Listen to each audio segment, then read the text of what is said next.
When Benjamin Franklin exited the Constitutional Convention, he was asked by a woman, "Sir, what have you given us?" His immediate response was, "A republic, ma'am, if you can keep it."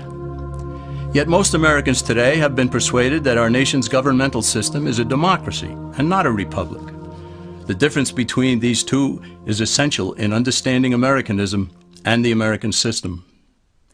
Before we discuss political systems, however, it's helpful to address the confusion that has been spread about the political spectrum. Many have been led to believe that the political spectrum places groups such as communists on the far left, fascists or dictators on the far right, and political moderates or centrists in the middle. However, a more accurate political spectrum will show government having zero power on the far right to having 100% power on the far left. At the extreme right, there is no government. The extreme left features total government under such labels as communism, socialism, Nazism, fascism, princes, potentates, dictators, kings, any form of total government. Those who claim that Nazis and fascists are right-wing never define their terms. This amounts to spreading confusion. Toward the middle of the political spectrum can be found the type of government limited to its proper role of protecting the rights of the people. That's where the Constitution of the United States is. Those who advocate such a form of government are really constitutional moderates. So let's analyze the basic forms of government. They are monarchy or dictatorship ruled by one, oligarchy ruled by a few, democracy ruled by a majority, republic ruled by law, and anarchy, which is ruled by no one. In discussing these five, we'll see that they can be narrowed down to even fewer. Looking first at monarchy or dictatorship, this form of government doesn't really exist in the practical sense. It's always a group that puts one of its members up front. A king has his council of nobles or earls, and every dictator has his bureaucrats or commissars, the men behind the scenes. This isn't ruled by one, even though one person may be the visible leader. It's ruled by a group. So let's eliminate monarchy, dictatorship, because it never truly exists. Oligarchy, which is ruled by a group, is the most common form of government in all history. And it is the most common form of government today. Most of the nations of the world are ruled by a powerful few, and therefore oligarchy remains. At the other end, we find anarchy, which means without government. Some people have looked over history and found that many of its worst crimes were committed by governments, so they decided that having no government might be a good idea. But this is a mistake, because as the ancient Greeks stated, without law there can be no freedom. Our founding fathers agreed and held that some amount of government is a necessary force in any civilized, orderly society. In a state of anarchy, however, everyone has to guard life, liberty, and property, and the lives of family members. Everyone must be armed, and movement is severely restricted because one's property has to be protected at all times. Civilized people have always hired someone to do the guarding, a sheriff, a police force, or some branch of government. Once law enforcement was in place, the people were freer. They could leave their property, work in the fields, and so on. In short, the proper amount of government makes everyone freer. There are some who advocate anarchy, however, not because they want no government, but because they don't like what they have. They use anarchy as a tool for revolutionary change.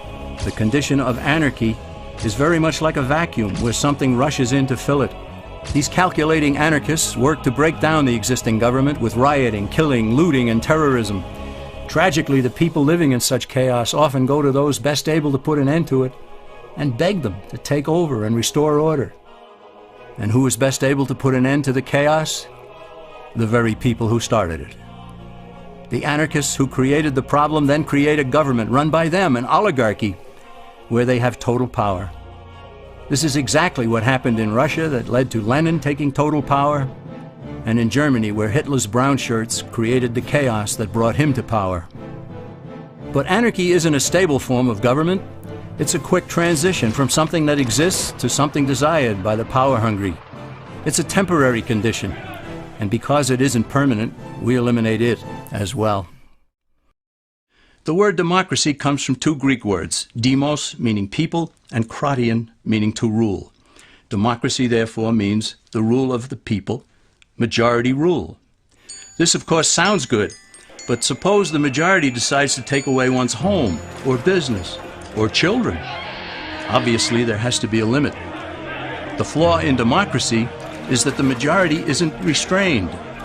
If more than half the people can be persuaded to want something in a democracy, they rule. What about republic? Well, that comes from the Latin, res meaning thing, and publica meaning public. It means the public thing, the law. A true republic is one where the government is limited by law, leaving the people alone. America's founders had a clean slate to write on. They could have set up an oligarchy. In fact, there were some who wanted George Washington to be their king. But the Founding Fathers knew history, and they chose to give us the rule of law in a republic, not the rule of a majority in a democracy. Why? Let's demonstrate the difference in the setting of the Old West. Consider a lynch mob in a democracy. 35 horseback riders chase one lone gunman. They catch him, and they vote 35-1 to hang him. Democracy has triumphed, and there's one less gunman to contend with. Now consider the same scenario in a republic. The 35 horseback riders catch the gunman and vote 35-1 to hang him.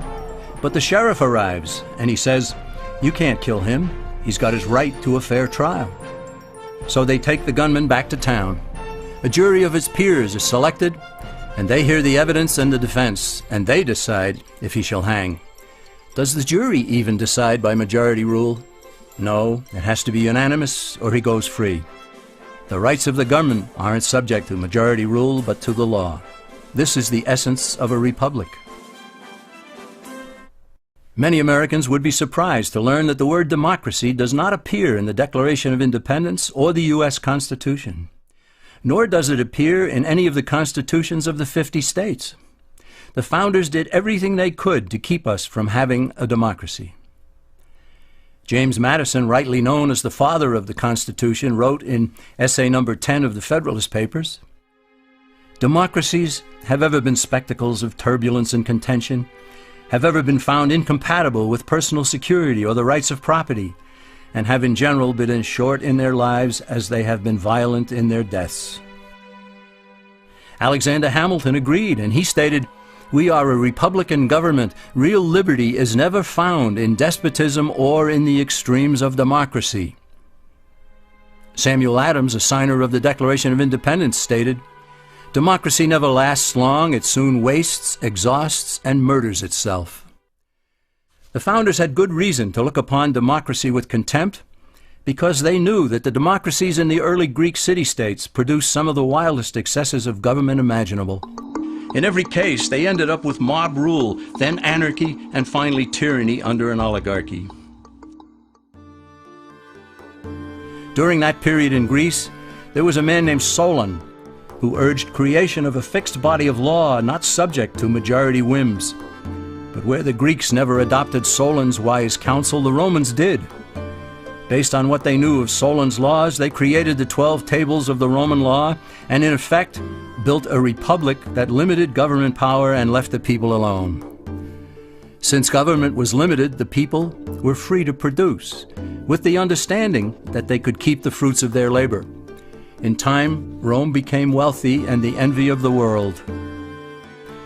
In the midst of plenty, however, the Roman people forgot what freedom entailed.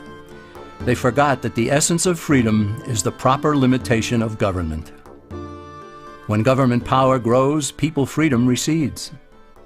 Once the Romans dropped their guard, power-seeking politicians began to exceed the powers granted them in the Roman Constitution. Some learned that they could elect politicians who would use government power to take property from some and give it to others. Agriculture subsidies were introduced, followed by housing and welfare programs. Inevitably, taxes rose and controls over the private sector were imposed. Soon, a number of Rome's producers could no longer make ends meet, and they went on the dole.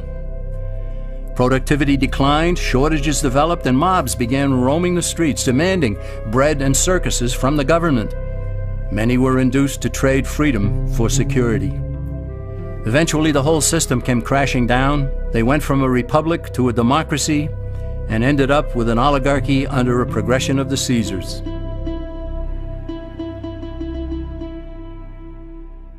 Thus, democracy itself is not a stable form of government. Instead, it is the gradual transition from limited government to the unlimited rule of an oligarchy. Knowing this, we as Americans are ultimately left with only two choices. We can keep our republic, as Franklin put it, or we will inevitably end up with an oligarchy, a tyranny of the elite. Welcome to the summit, Sovereign Forever, Imagine That. We are speaking today about the type of government, about our republic, about the political party, about the constitution, and also about the other groups, what they are doing, if they are fighting inside of the system, yes or not, and if this system is a correct one, yes or not. So after this video, I just try to summarize just again that practically we have only two forms of government. It's about the oligarchy, where few powerful people govern all of us, and where the government has unlimited power. And it's about the republic, where the government is ruled by natural law. And we will explain the reason that is not only ruled by law, it's ruled by natural law. Right now, just I want to introduce another video that practically it's speaking about there are no confederation papers in Canada. The Honorable René Lévesque, Premier-elect, Province of Quebec, PQ.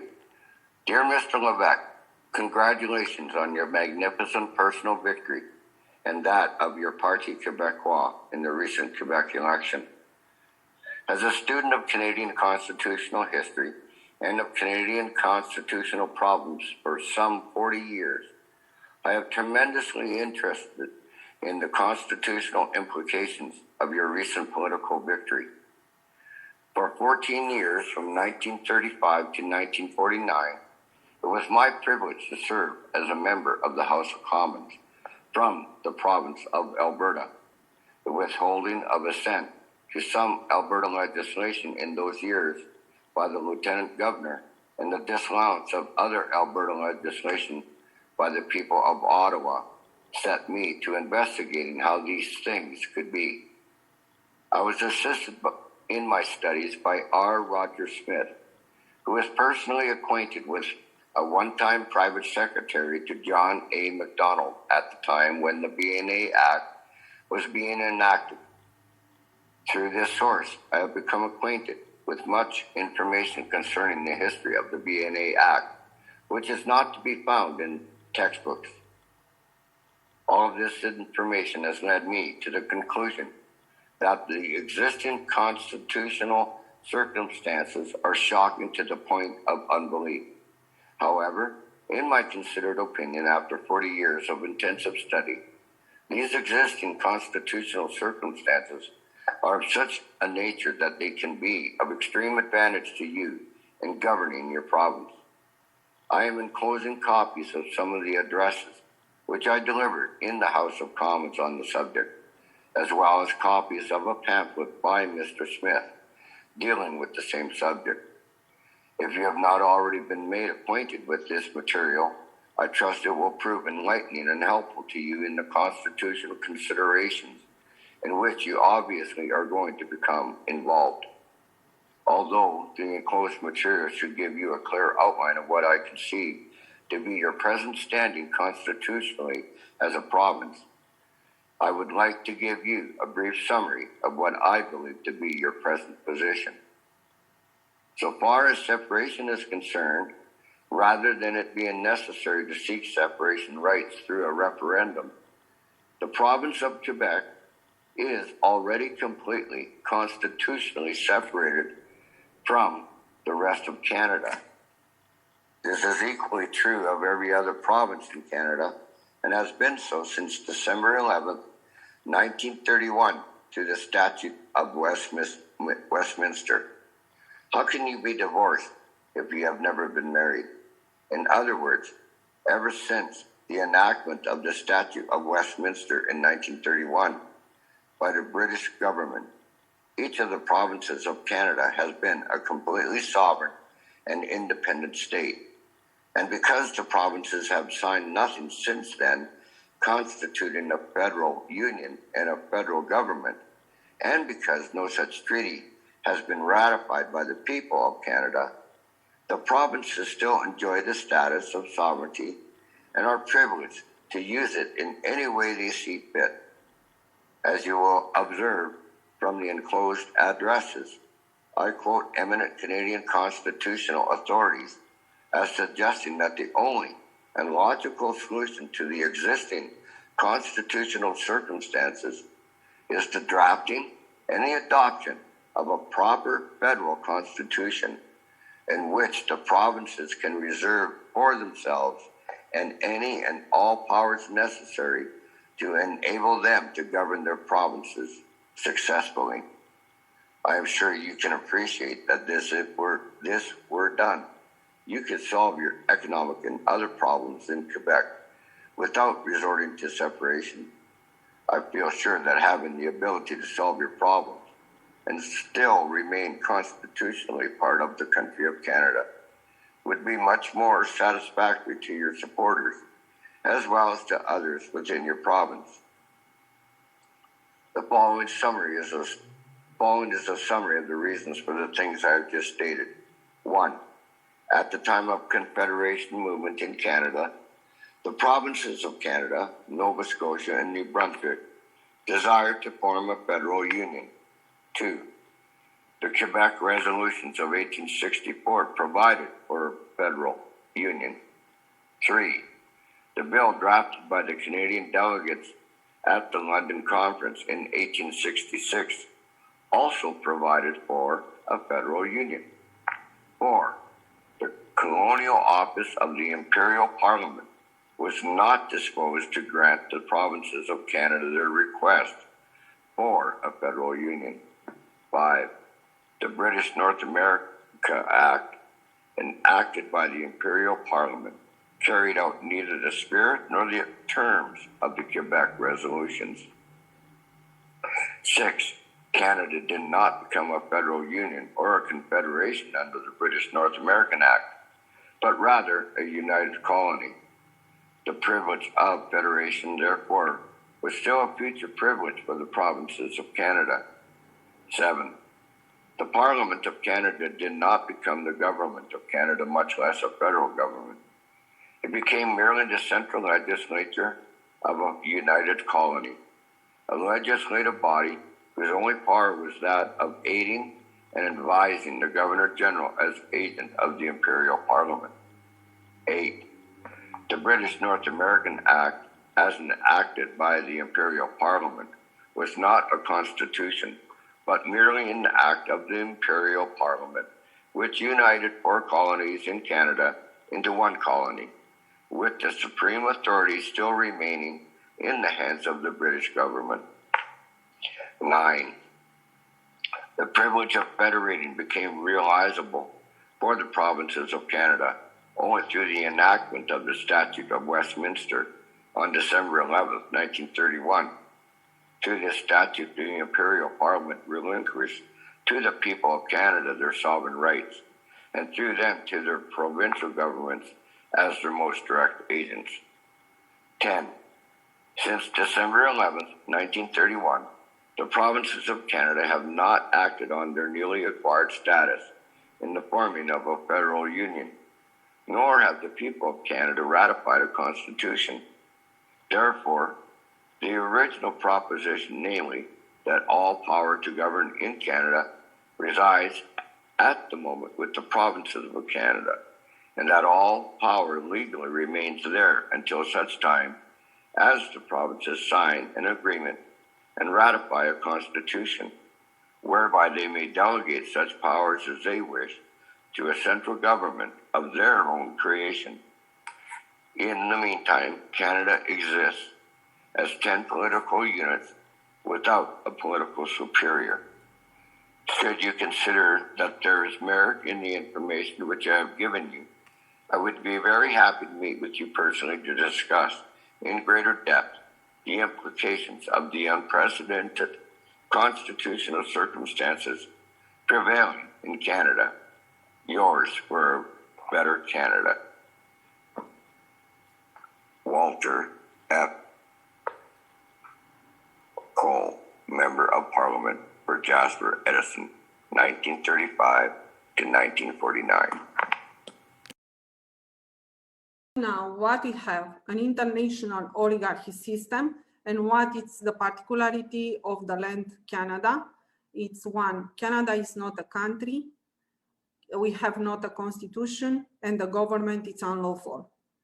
So from here, starting from here, what we can do? We come with a solution, and the solution is the constitution. Why the solution is the constitution? First of all, we need two things to set up. First, it's the form of the government, and the other one, it's the constitution. Why we need, not doesn't matter what kind of the constitution, we need a specific constitution.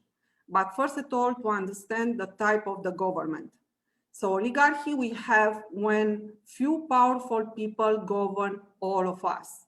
But how we are born? We are born free, sovereign. So what we have to have, we have our authority recognized, that we recognize above us only our creator.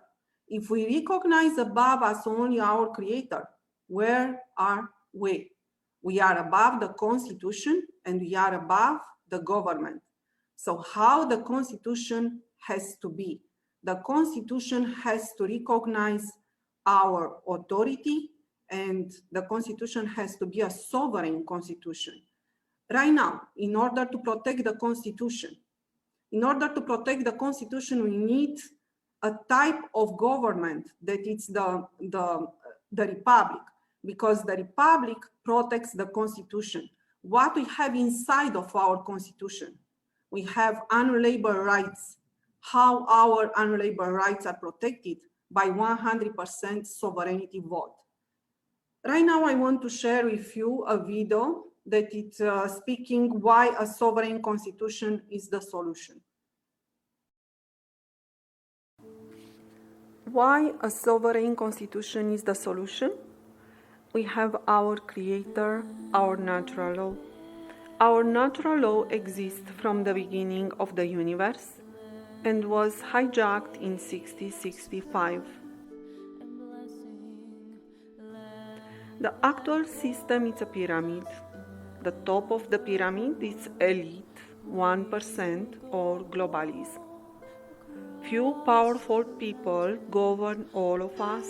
This type of government is oligarchy.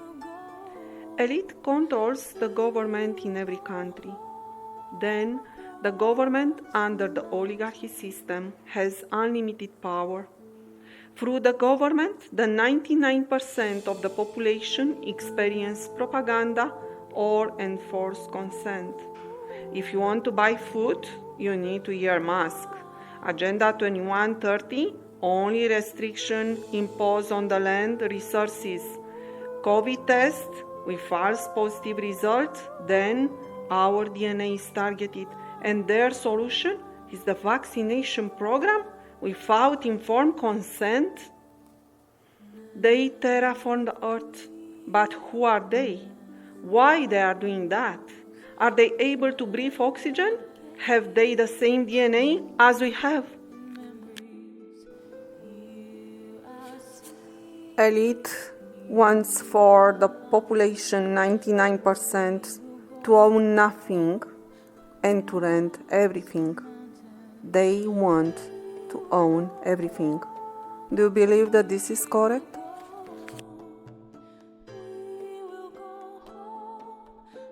The danger associated with the oligarchy system is that if elite decides to own the earth, to terraform the earth to kill us, they can do that.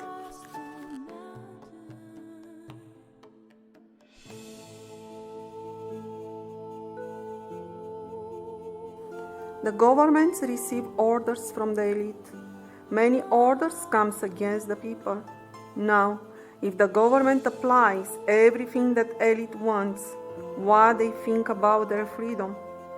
All of us know about Bill Gates' 90% the population agenda. Now, if only 10% will survive, will they be free? Will they be genetically modified?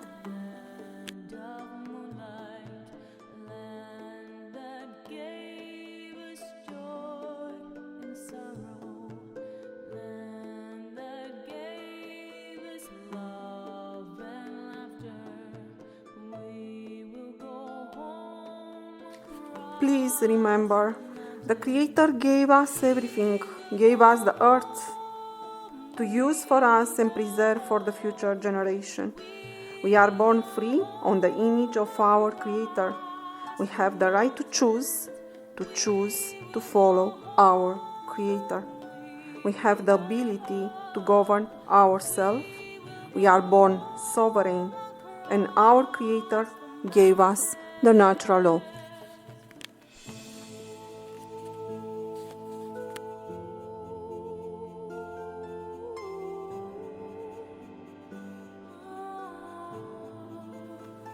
Our Creator gave us the solution, the right to choose to follow our Creator, our natural law, our sovereignty, our unalienable rights. We recognize everything through a constitution because the constitution is the supreme law and all other laws has to be related to the constitution. We are born free, we are born sovereigns.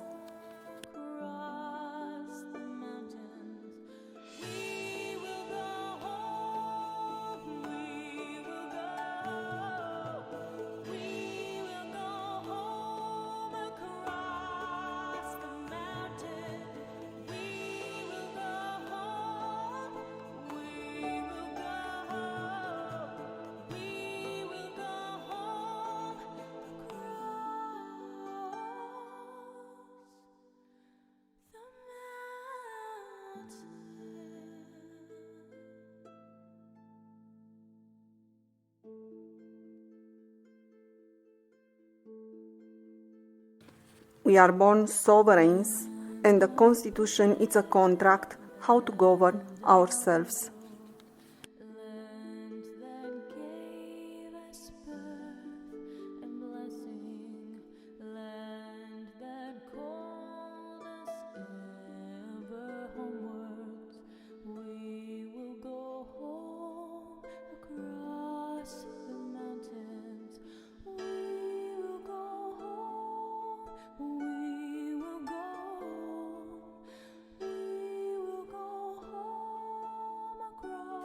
We know the actual system has nothing to do with our Creator, with us.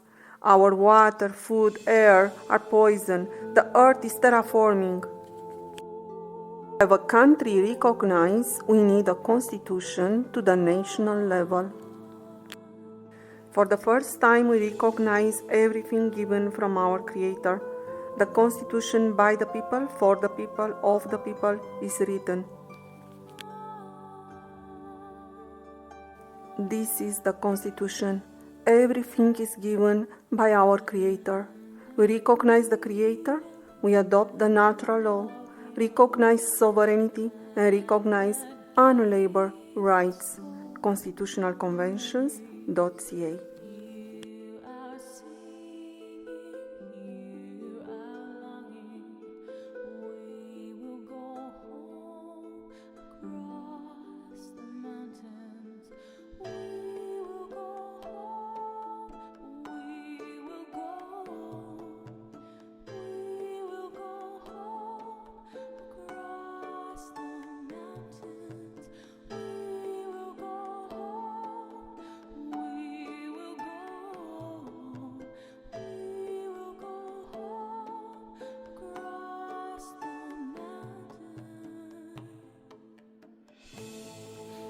If you vote a political party in this system, you vote oligarchy.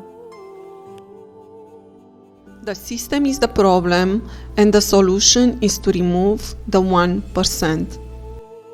Then the sovereigns become above the constitution and government. Our authority is finally recognized. We are above the Constitution and government, and we recognize above us only our Creator. Natural law is about the principle of no harm, do not harm others. There are two concepts, truth and moral. Moral means living in harmony with the natural law.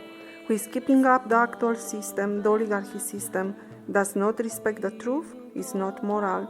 So please stop keeping up the system and start a firm sign, the Constitution. When the government is ruled by the natural law, we have a true republic.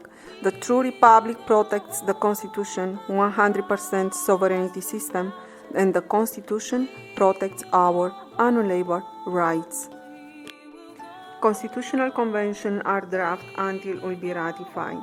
When we declare the independence, sovereignty, all other laws become unconstitutional, and the administration is set up.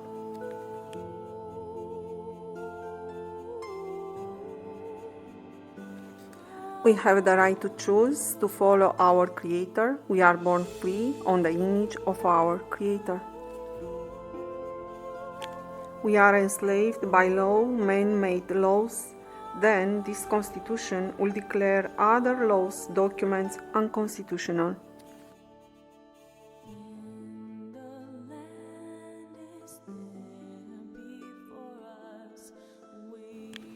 Sovereignty emanates from man and woman, from no other source, because there is, in fact, no other legitimate source.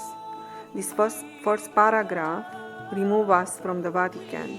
We are born free, man and woman, not unisex, as the Vatican wants to change us.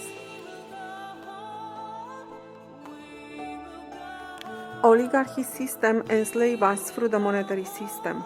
Our treasury fund issues sovereign money, a sovereign nation with its monetary system. We set up our monetary system under the Republic. Sovereignty money means lawful money, means money backed by labor and resources. The nation is independent and the form of government is republic.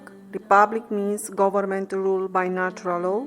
The sovereign have a say and respect all living system. Unalienable rights cannot be removed by consent. Life, liberty, prosperity, property, land, and water are all sovereigns' unalienable rights.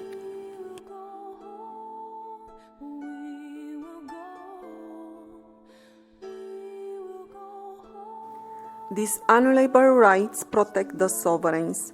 All sovereigns have unalienable rights. You cannot surrender, sell, or transfer unalienable rights. They are gifts from the Creator to the individual and cannot, under any circumstances, be surrendered or taken.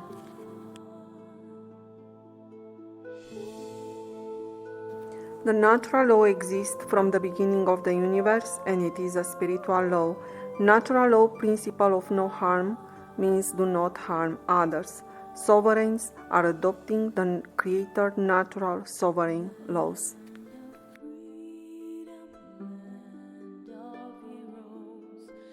All sovereigns are held equal before natural sovereign laws. Until now, we can see our unalienable rights are gifts from our Creator, and also our natural law is created by the Creator. So we recognize above us only our Creator. No man or woman can be taxed for their labor. This is unalienable right. And the roads, hospital, etc. are supported by our resources. Our spiritual belief is unalienable right.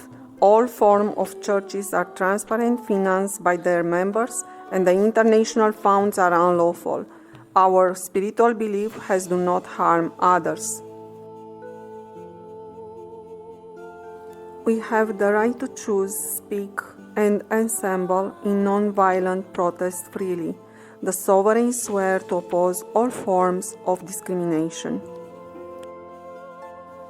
The will of the sovereigns will always be above the Constitution, so the sovereigns are above the Constitution.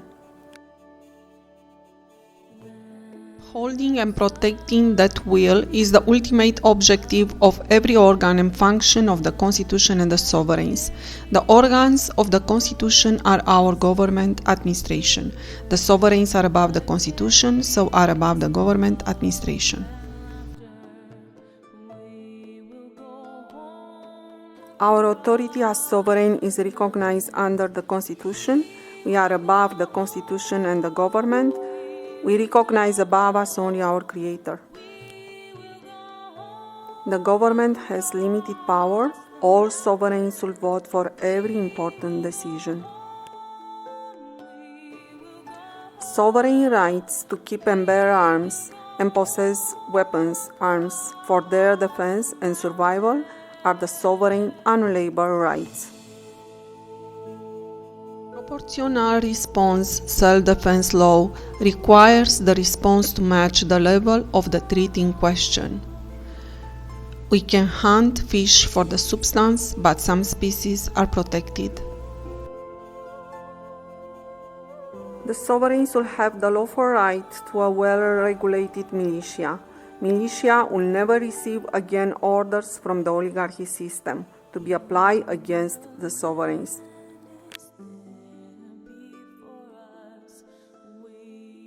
A treasonous act is a crime of betraying one's nation.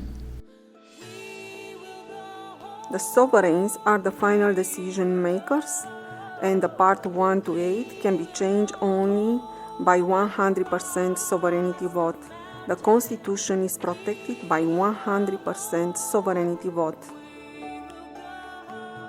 The Constitution is only part 1 to 8, general provision, and the paragraph above the general provision. Everything inside of the Constitution is given from our Creator. Our government administration, our man-made rules are explained in the articles. The articles are details of the Constitution parts. A referendum is kept for every article once the independent sovereignty is recognized. Unions, confederation among the sovereign countries. All the sovereigns from all countries inside the unions are the final decision makers. The sovereign authority remains all the time the same.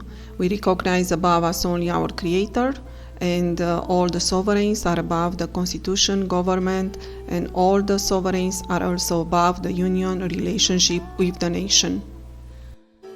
The Constitution has to be written by the like-minded people that recognize the Creator and given natural law, sovereignty, and labor rights, not by politicians, elected people that are all the time selected by the oligarchy system.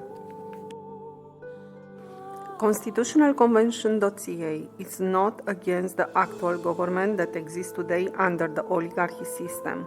The government is our government. The people inside are part of the 90% and has to apply what all 90% will vote.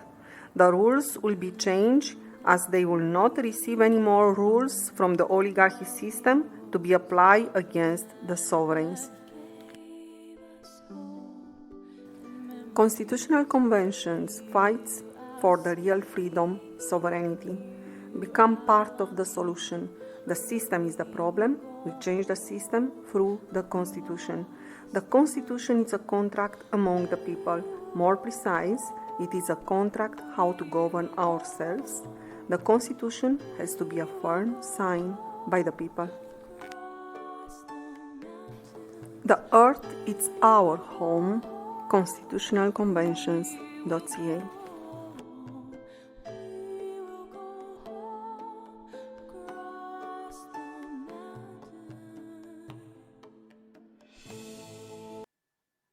Thank you so much. So the Constitutional Convention, even that has 40 pages, only the first 5 pages are about the Constitution. The Constitution is only part 1 to 8 and the general provision and the paragraph above. Everything else is about the articles. What is the difference between the two? It's that the Constitution, inside of the Constitution, there is nothing man-made. Everything is given from our Creator. sovereignty, unalienable rights, and the natural law. Then the Constitution become a contract how to govern ourselves. Right now, I want also to introduce Elizabeth Sewald, that is the trainer for the administration, to speak about the articles. So the articles are details of the Constitution, and the vote of the sovereign is only 75%, not 100%, as it is for the parts. And Elizabeth, please, can you come with a general overview just to understand better the article and the administration? Thank you so much. Thanks, Beatrice. My name is Elizabeth, and I've been doing training on the articles on actually positions every Sunday at 3 o'clock in the afternoon. And I will start with the very beginning parts of the articles, and I'm going to put them in groups so that you understand each one and how it's all set up. It makes it very clear of how you can set up how to actually govern yourselves with administrators. All right.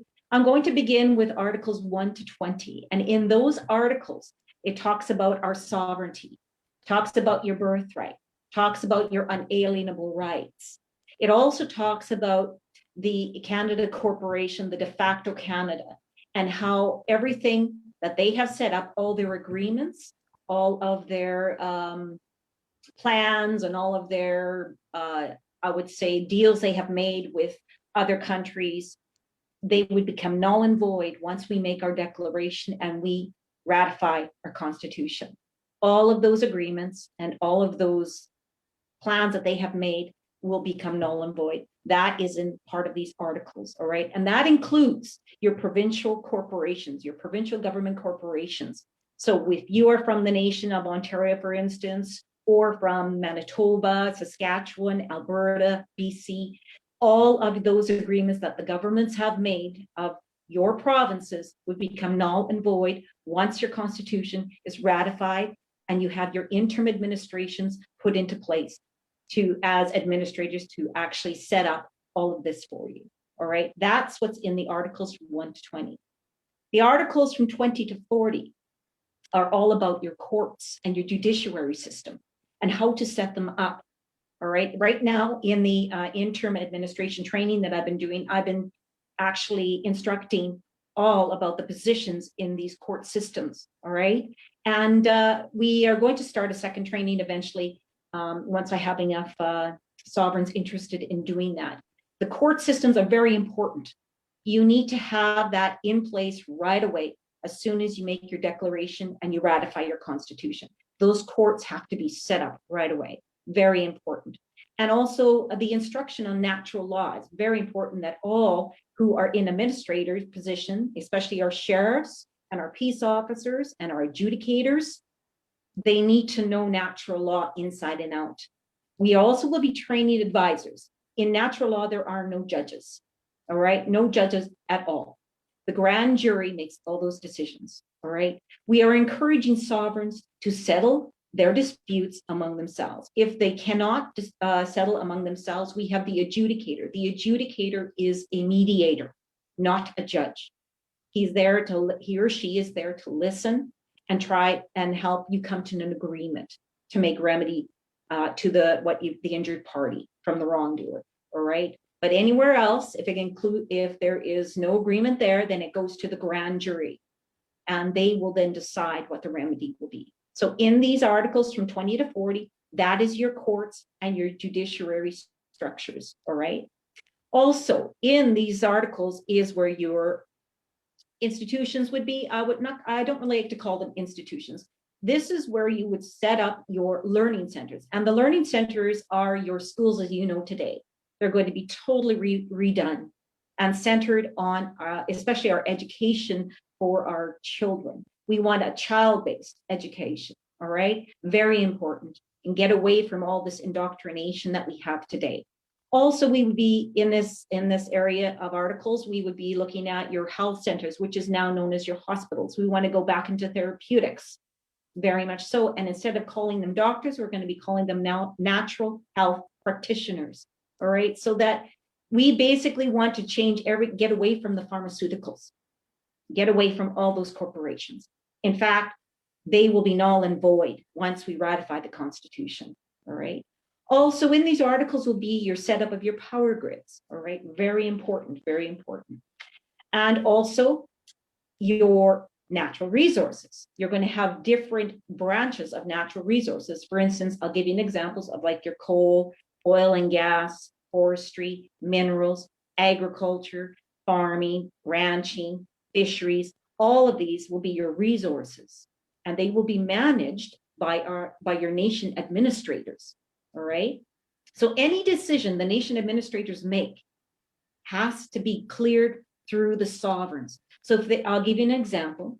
For instance, if our nation administrators have come up with a deal where they are going to sell, let's say, oil to the United States, they have this deal that they want to make.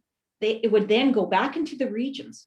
They would send the deal to the regions. The region administrators would then send it down to each county, and they would be given to what we call a special committee or sovereign committee. And then it would be presented to all the sovereigns of the nation. And the sovereigns themselves would vote on that deal, if they want it or not.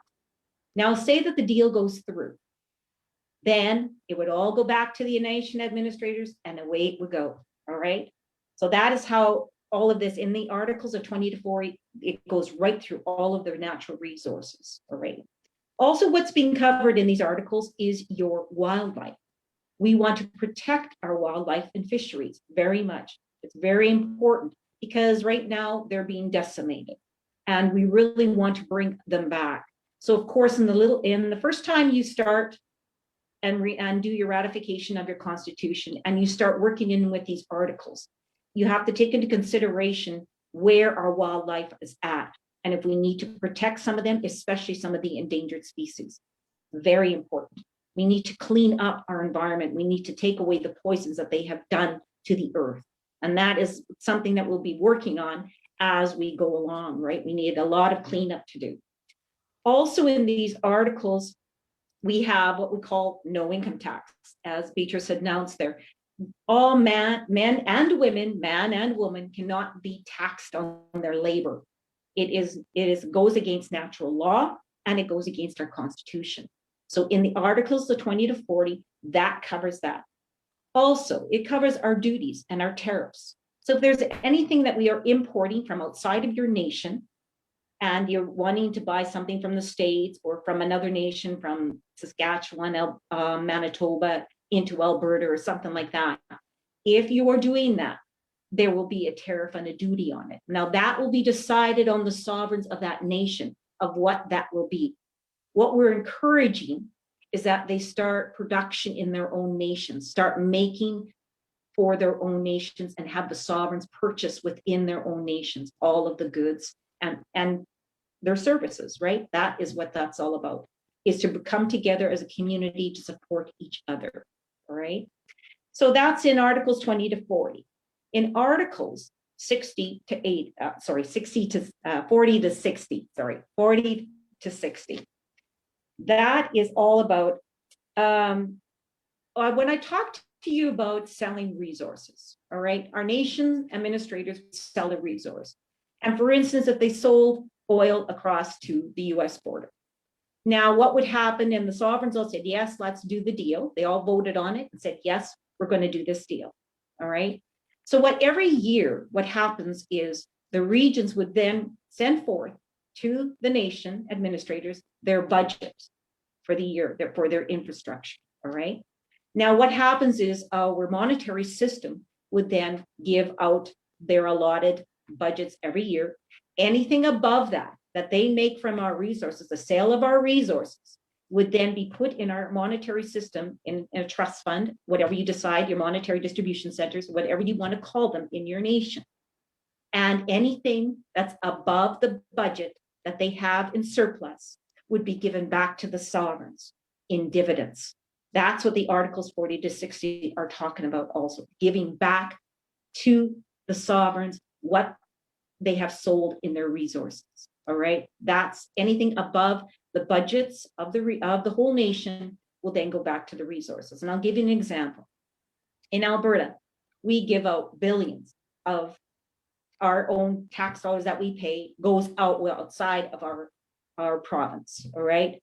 Now, I sat down and figured out everything we've given out. And if we kept that within our own nation, at the end of the year, every sovereign in Alberta would receive $8,000 every year from what we give out. So when you think about that, and that's coming back into the communities, that would then benefit all of us. And then we could continue on developing our infrastructure even more. And that way, no one would be hurting, no one would be homeless, and no one would be hungry. Everybody would be provided for. And that comes from our natural resources. And that's what it talks about in Articles 40 to 60. Also in 40 to 60, we talk about our voting system. And our voting system is protected, all right? And what happens there is, like Beatrice was saying, that the Constitution is parts 1 to 8. And the only way the nation administrators or any administrator could change the Constitution, they would have to bring it to the sovereigns and have everyone in the nation say, yes, it's 100%. So we are protecting the Constitution. To try and get 100% out of a nation is pretty well impossible, as we have found out, even just small things, right? You'd never get 100%. So our Constitution would be totally protected in that voting system. When it comes to the articles, you can make amendments to the articles. The administrations can make amendments, but they still have to go back to the sovereigns to okay this. And the sovereign vote is 75%. So even then, you need 75% to make any amendment changes to any article at all. All right, so it is designed that way to protect us, so that we cannot get anybody who wants that power, as we do see today with this oligarchy dictator system, that won't happen. We'll be protected. All right, so that is what that 40 to 60 is all about. All right, I'm going to go on. Also, it talks about the roles of the administrations within the nation, within the regions, and within the counties, and within your own towns, cities. All right, it gives a description exactly of what their responsibilities would be and how they all work together, all right, within the nation. That's what it talks about. Also, in 40 to 60, we have our judiciary system, all right? Our judiciary system is very important, and our courts are very important, okay? So that end, what happens there is, when I told you how important it is to set up our courts as soon as we have our Constitution ratified, very important. Because what's going to happen is we're going to have a lot of our higher government officials today and our MPs today who have done crimes to all of us. And they will be held accountable in natural law, natural sovereign law, grand juries. So our courts are very important. Our judiciary system has to be set up immediately, all right? And like I said, that will, if you come to the training sessions, I go through that in depth, all right, in depth. I also have videos that you can watch and just contact me. I do publicize them on Facebook and I do share them out, and please listen to them and you will understand how natural sovereign law works, all right? Also, it talks about how we are to our national defense. From 40 to 60, it talks about our national defense, our military, and the setting up of our military and our national defense. And also, if you choose to have a navy within your nation, and also your militia. All right, very important if you want to develop all that. Most of these trainings we are going to have set up in our technical learning centers. And if you need that training, we will give you that training, all right, in self-defense, in firearm safety. Also in our learning centers in our schools, okay, we are going to have that available even to our children so that they learn these things. They learn about the Constitution, all right? They learn about natural law. They learn how they can defend themselves. So all of this will be in our learning centers also, all right? Also in 40 to 60, we talked about any type of natural disaster. Our nation administrators look after any type of natural disasters, whether it be environmental, or any type of emergencies. Any act that they do, any decision they make, all right, has to come through us. We have to okay it. So they can't just go to war. They have to come to us as sovereigns and ask and tell us what's going on, and then we tell them what we want. All right. So that's how that works. And they look after the upkeep of our military. The nation administrators will do that. All right. But everything that is done, a major decision has to come from us sovereigns. It always, we are the ones that make that final decision. As Beatrice said, we are the final decision maker. All right. Also in the 40 to 60, we have the roles of our sheriffs and our peace officers and forest rangers. In there, you will see their responsibilities and what is called upon them. Now, your sheriffs are very important. You will have sheriffs in every one of your regions. They will work very closely with our court administrators and with the adjudicator and with all of the other administrators and other sheriffs in other regions. And the sheriffs are the ones to protect us. They protect the sovereigns. They uphold the Constitution. And if they see any administrator that is violating the Constitution or violating natural law, they will hold them accountable and make it transparent. Everything is transparent to the sovereigns. And then they will show us what's been going on, and we decide if we want to fire them. If it's that bad, they would be fired immediately and then taken to court, all right, and held accountable. And they would be asked to make remedy for what they have done. So that is what 40 to 60 is all about, all right?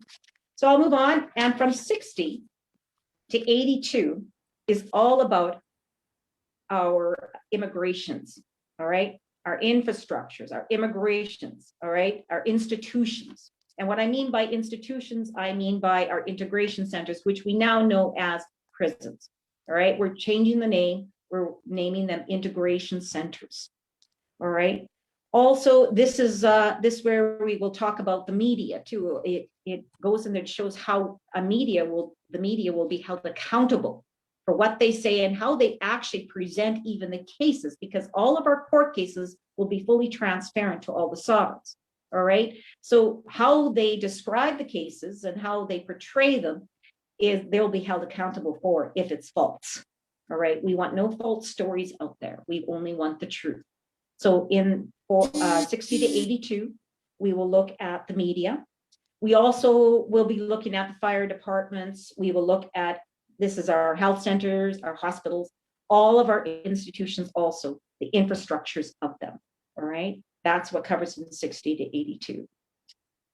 Also in there, we cover the recreational sports. For instance, if you want to have a recreational sport, any like hockey, any type of Olympics or whatever you wanted to do, all right, you wanted to put something on within your nation, it is up to the sovereigns to support that event.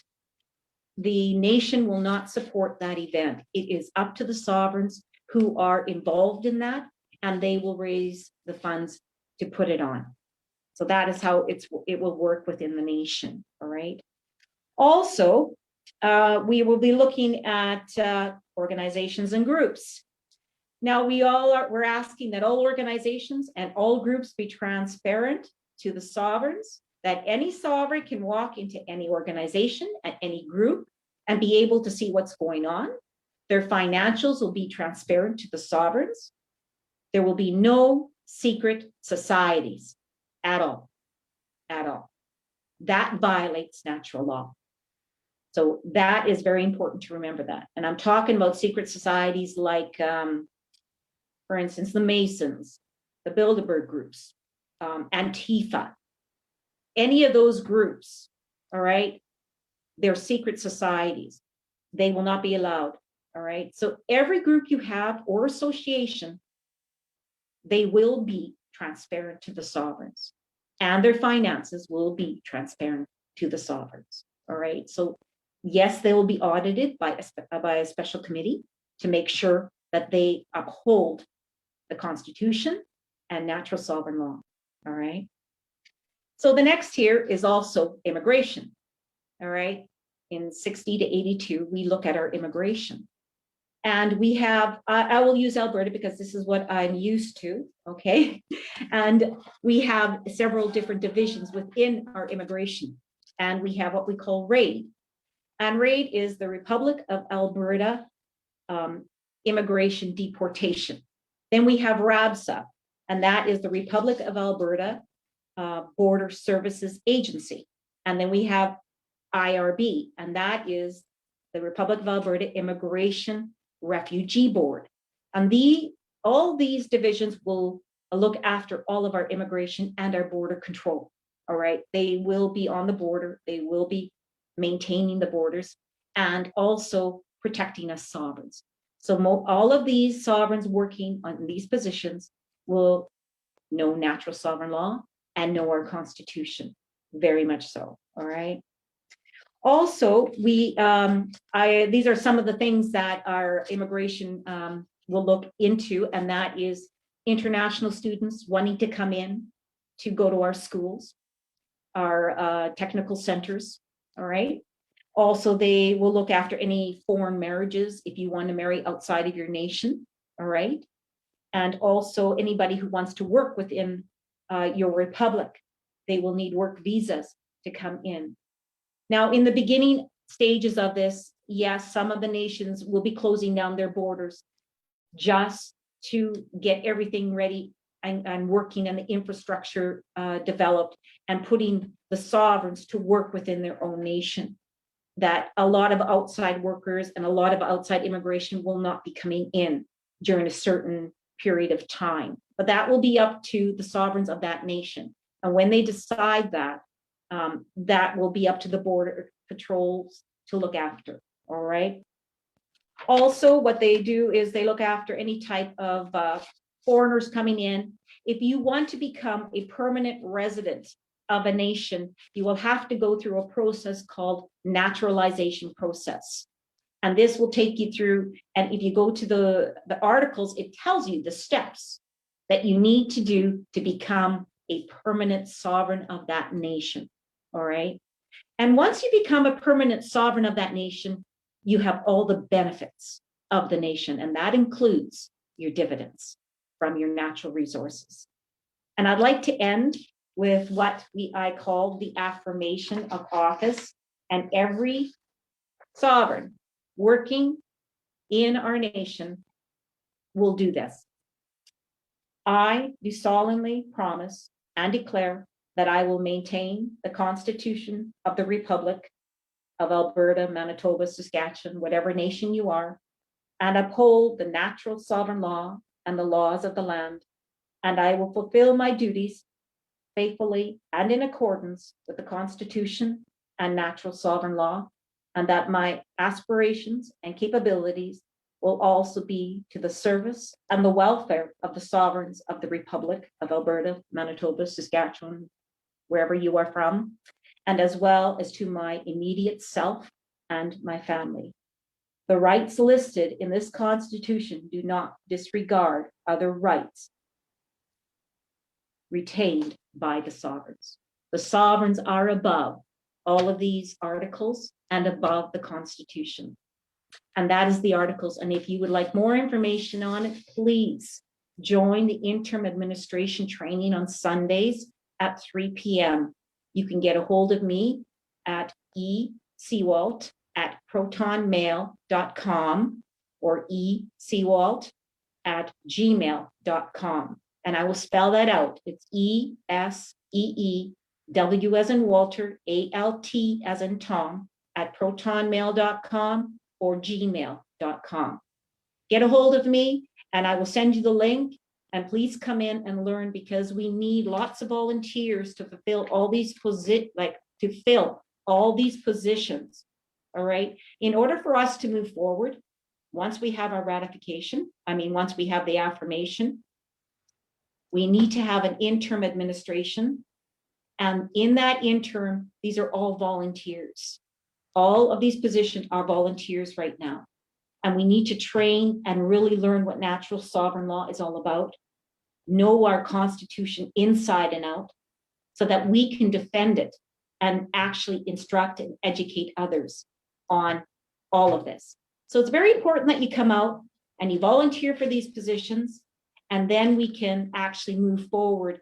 And it's a great opportunity and so much freedom for all of us, And I would encourage you all to partake. And I want to thank you for all coming today. And I look forward to meeting you in the interim administration meeting. Thank you, Beatrice. Thank you so much, Elizabeth. It's, the training is extremely important. Also, the signature for the part 1 to 8, the affirmation, yes, it's important, but also the training is extremely important. So I truly believe that the people will listen this summit, and they will come to you because you are the trainer not only for Alberta, you are the trainer for all the provinces. Thank you so much, Elizabeth. So right now, because we fight for freedom, but the real freedom, liberty, it's the sovereignty. And right now, what happened on the street at this time? We have a protest after protest, protest after protest, and everybody is crying there on the street, liberty, liberty, liberty.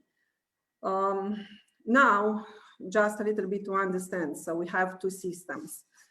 So the actual system is oligarchy 1. And under the oligarchy 1, just to say again, few powerful people govern all of us. Right now we are on the street and we want to have the real freedom, but what we find there. So what is good first? What is good? It's excellent that we can gather together.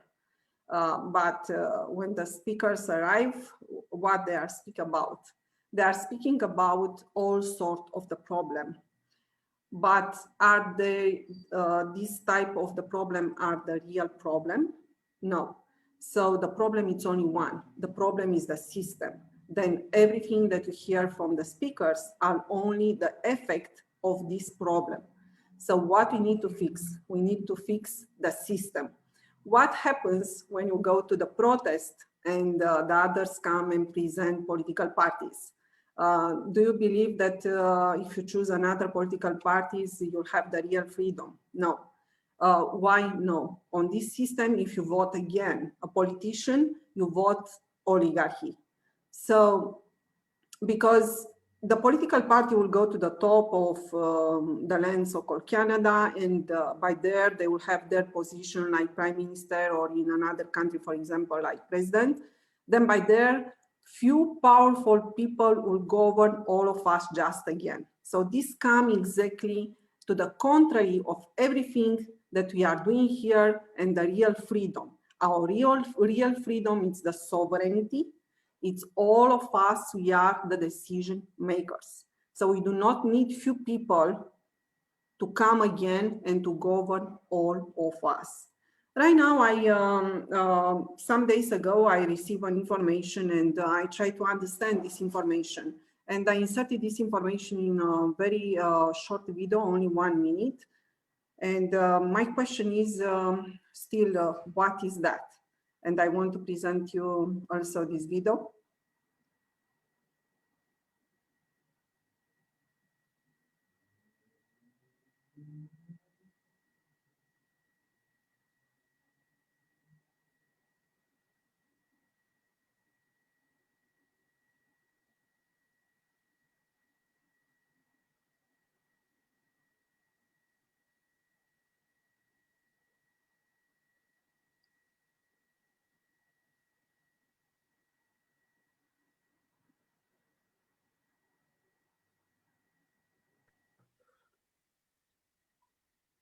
Can you scroll that again, please, Beatrice? So this is inside of the video. Okay. Yeah, it's about Rob Carbone, and it's about the link with Justin Trudeau. And right now we have also Chris Sky, that he's saying he's a public figure, Rob Carbone for Prime Minister, and he's the creator of MAD. This is Mom Against Distancing and Back to Work non-profit.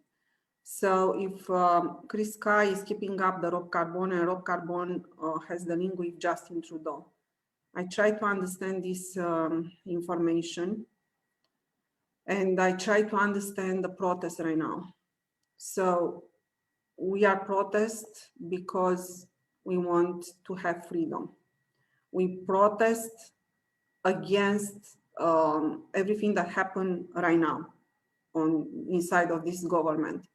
But when you have the link with the Justin Trudeau and you go to the protest and by there, Rob Carbone appear and he's presented as savior, my question was, if they have also the link with Justin Trudeau, what we are doing. So if we replace just a politician with another politician. But my feeling is that he will do not bring us the real freedom, because the real freedom means sovereignty and means all of us to be the final decision makers. So when you vote a politician inside of this system, you vote that the politician will have and the political party will have the power. No, the power and the real freedom means the power to be given to the people and to create an accountable government for the people. At this time, the government is accountable to the Queen, not to the people. In this country, so-called Canada, and also in other countries, they are accountable to the few powerful people in the world that govern all of us. So I want also to present another video that is made by Dallas Hill. It's about also the political parties, life under another political party.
I want to introduce Dallas Hill.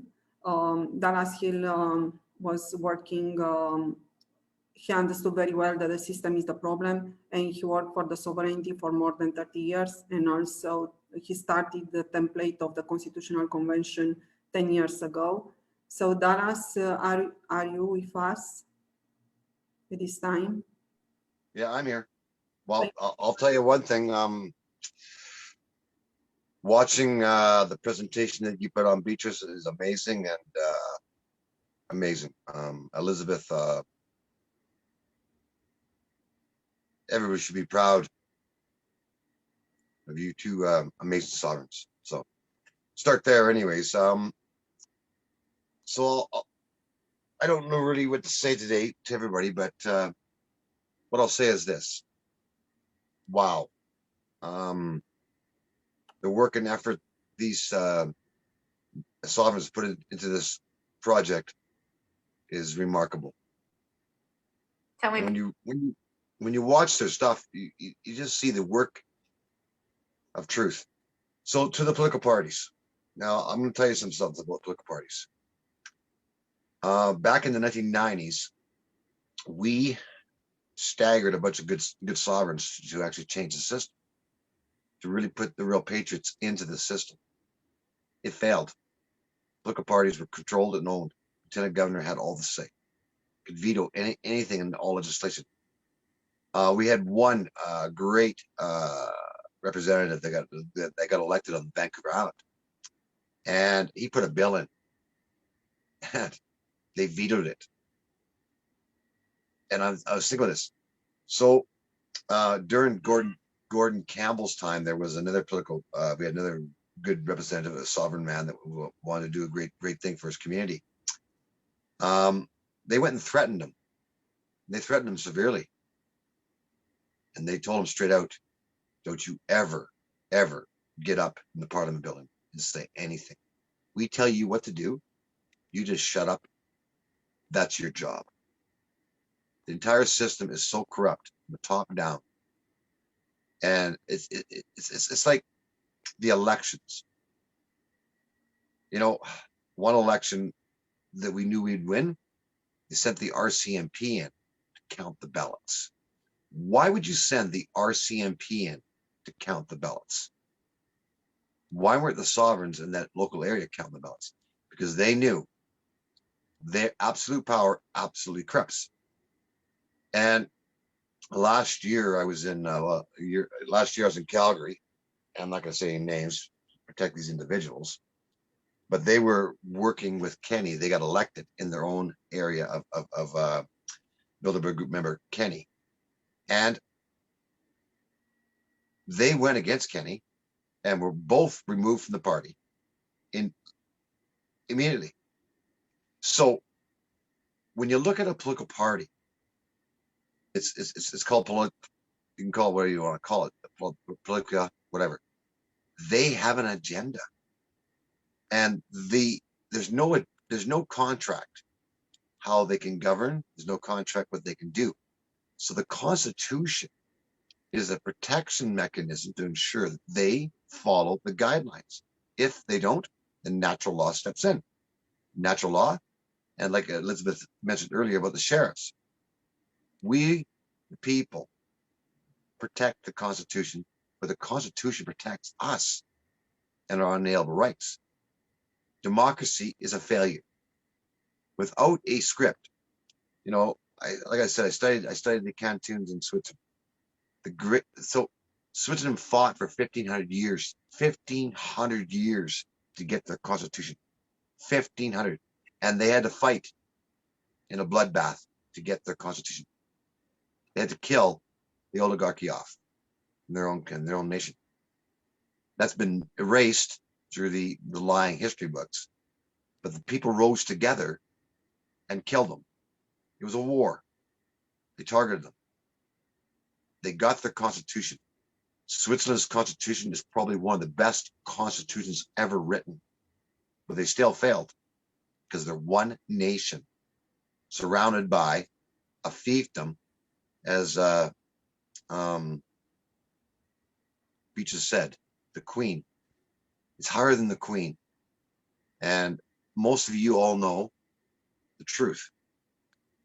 So, you know, we look at the controlled opposition groups, and I'm going to say it again to you. This is so simple, so beautiful, what the people have put together. It's sovereignty, it's dividends, it's protection, it's protecting each other from a system that's so criminal. And who defies that? And I'll say it right out, these controlled opposition groups, they don't speak the truth. And they don't. Chris Guy, he's a crisis actor. And I'll say it right out. These people have been compromised. They're not working in the benefit. You look at that shit show with Kevin J. Johnson up in Dawson Creek. These are crisis actors. They've been compromised or they've been threatened to walk around spewing BS to distract you. The problem is the system. And everybody, if you think about it logically, if you love your child, what do you want your child to be? Amazing. You want your child to be protected by natural laws, right? You don't want her to be raped. You don't want her to be harmed.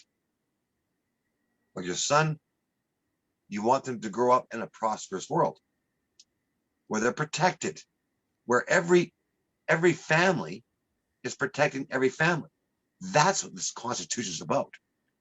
If you break natural law, you're done.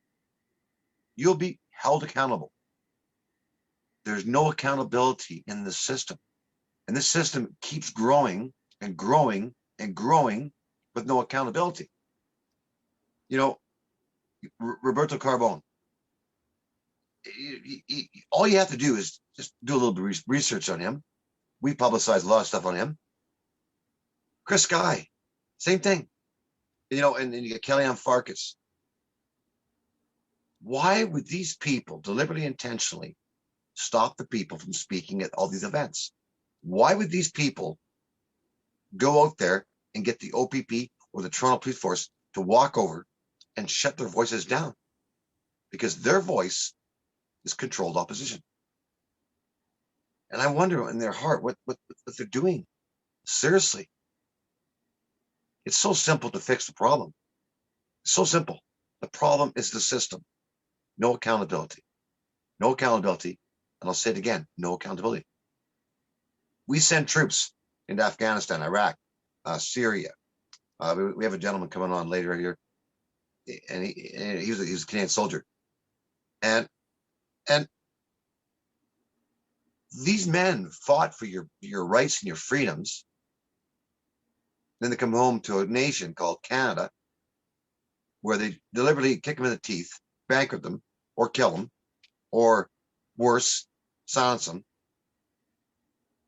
We have vets that are being destroyed. We have our elderly being destroyed. We have our children being destroyed. You know, all these things are symptoms of the system. Fix the system. And, you know, I know that I've watched history for a long time, and we always fail because we keep repeating history. And we keep repeating it because the voice is not there. And I've been screaming for 2 years. Scream. Get your voice heard. Stand. If that person, like Chris Sky and Kellyanne Farkas, whatever her name is, Kellyanne Wolf, refuses you to speak, because they're controlled opposition. They're part of the system to maintain the system. These people aren't your friends. These people are your enemy. You mean, you look at Kevin J. Johnson up in Dawson Creek. What a shit show. Trying to destroy that business. He's not there to help that business. He could have went to Walmart or Overweighty or to the Bilderberg Group, the big ones. No, he had to go harm an innocent business. And we knew that, and we knew this, you know, and you know, it's endless. This guy runs around trying to collect donations. Donations for what? He spews nothing but bullshit. He's a crisis actor, no different than Sandy Hook, no different than Boston bombing, no different than 9/11. You know, everything is right in front of you. Those who can see it, see it. You need to really look at the big picture. The battle in front of you, we are at war. And the war is information. No political party is going to save you. Trump, psyop of Trump, psyop of Q. These are all psyops to give you hope. Hope, hope, hope, hope. And I've been screaming for 4 years at you, 5 years at you. The only hope you have is yourself, your heart. Get it done. It's for we the people, the honorable people. It's like a black man. I saw him last week. Amazing speech. And they tried cutting him off. But he had a bunch of other good, great men around him. A beautiful speech he made. You know, the Black Lives Matter. He said, I'm a black man. I don't belong to Black Lives Matter. It's all propaganda. It's all bullshit. They collected $19 million in donations. $19 million. Kevin J. Johnson, they're a scammer. You know, I look at all these people. Here's another for you. Doofus Farce, or Doug Farce, or David Farce, whatever his name is. Mrs. Canada. I was Mrs. Canada. I built Mrs. Canada. I didn't build by myself. It was built by Dennis Shaw, Pat Callahan, and numerous other great patriots before me that gave me the information. For I learned from them, and then I did my own research. And then I went, wow, thank you. And then I took that information and I transformed it to thousands to millions of other people around the world. It's the same information. Look at what the young gentleman, Rick, we had there last week in the Zoom room. Amazing. His history, his knowledge. These things are like the most beautiful thing in the world. And they are. For if we forget where we came from and what we really are supposed to be, we lose everything. And the First Nations, Indigenous. And, you know, last night, I hear a lot of things. I'm pounding, like my phone's nonstop all day. Okay. And I have team members phoning me from all over the world, and I hear their voices. I hear what they're doing. They're all struggling. Our futures are being destroyed. This fake pandemic, etc., etc. The politicians have brought this to you. The liars have brought this to you. And you're going to vote again for another liar? Seriously. Without an agreement how we truly want to govern ourselves, we have nothing. The Constitution is an agreement. We have Life Force, Kevin Annett, another PSYOP operation. Most of the Life Force, every contract I read is totally 100% enslavement. Seriously. They're all being force-fed bullshit, and the average person cannot read what they're doing. They put in certain words to make it look good, but they're obligated sentences. It's like Dennis, you know, there was a paragraph in the BNA Act. And I'm going to tell you, I read it 100 times, 1,000 times over my life. I couldn't figure it out. It was the longest sentence I've ever seen in my life. And Dennis, ex-military, Dennis Shaw, he figured it out. I think probably with Terry Hand and probably most likely Mel Gardner, they figured it out. And I missed that. I couldn't figure it out because I was concentrating on something else. But together, collectively, we figured it all out. That's the importance of what we're doing here. Every sovereign has a gift. And I've been screaming for 2 years, or more than that, actually, to wake up, smell the coffee, to understand the problem is the system. You're not going to fix it. If they got no accountability, you got nothing.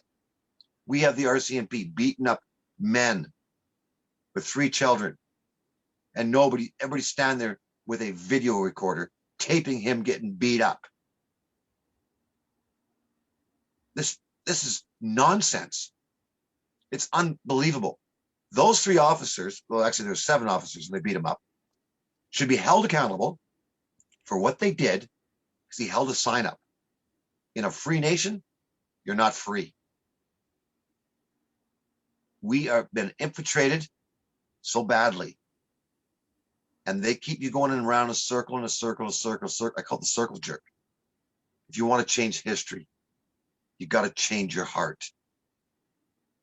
Because violence, which they created against us,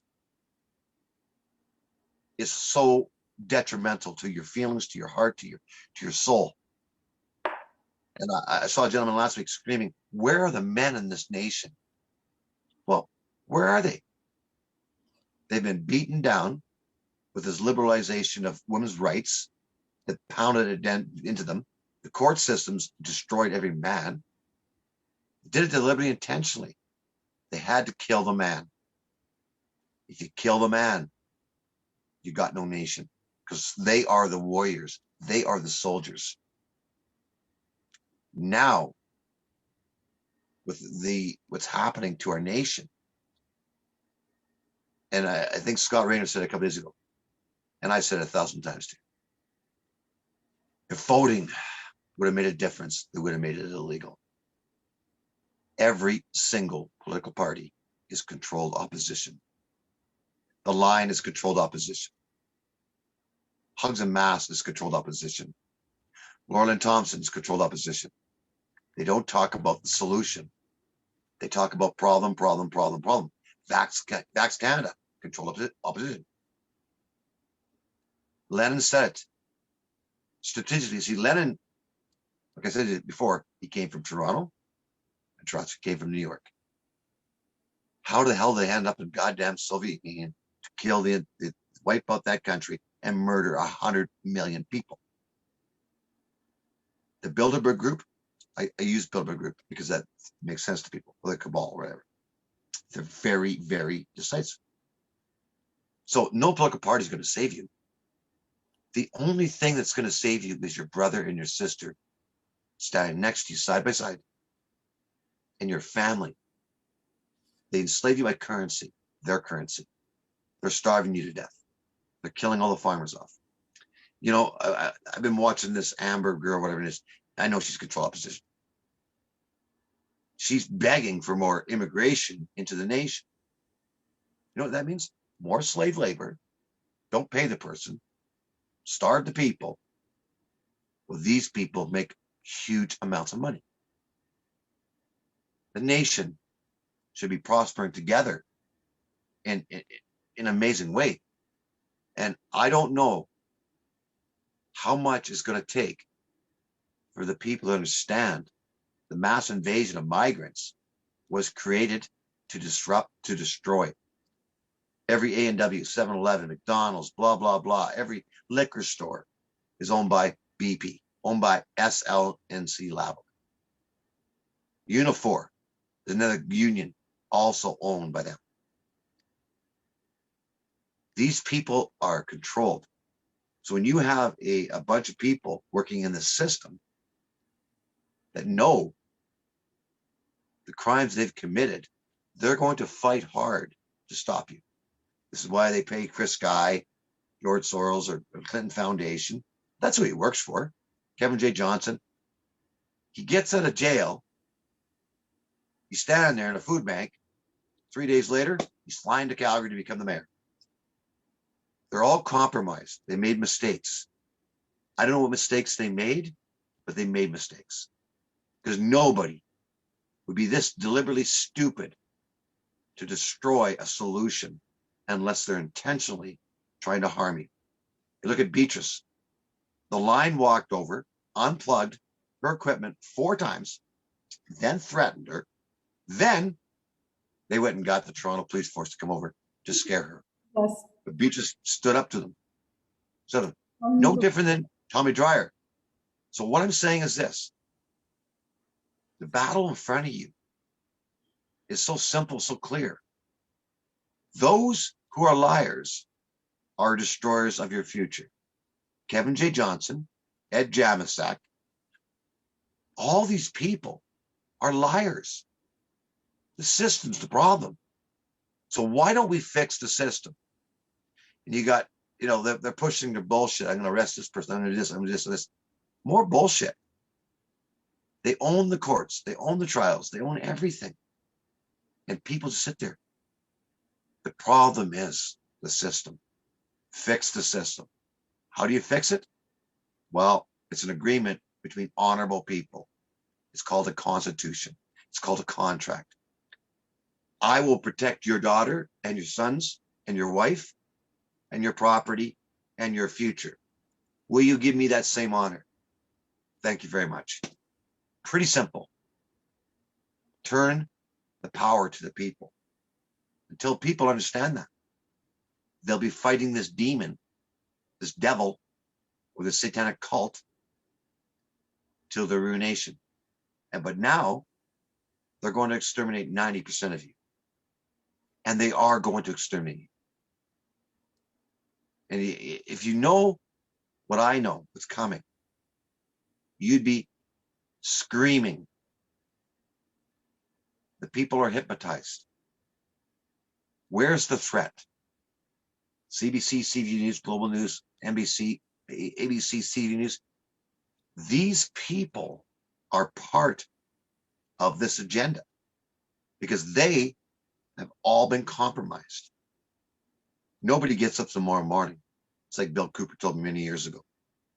Nobody gets up in the morning and go, oh, I'm going to go kill somebody. No, they don't.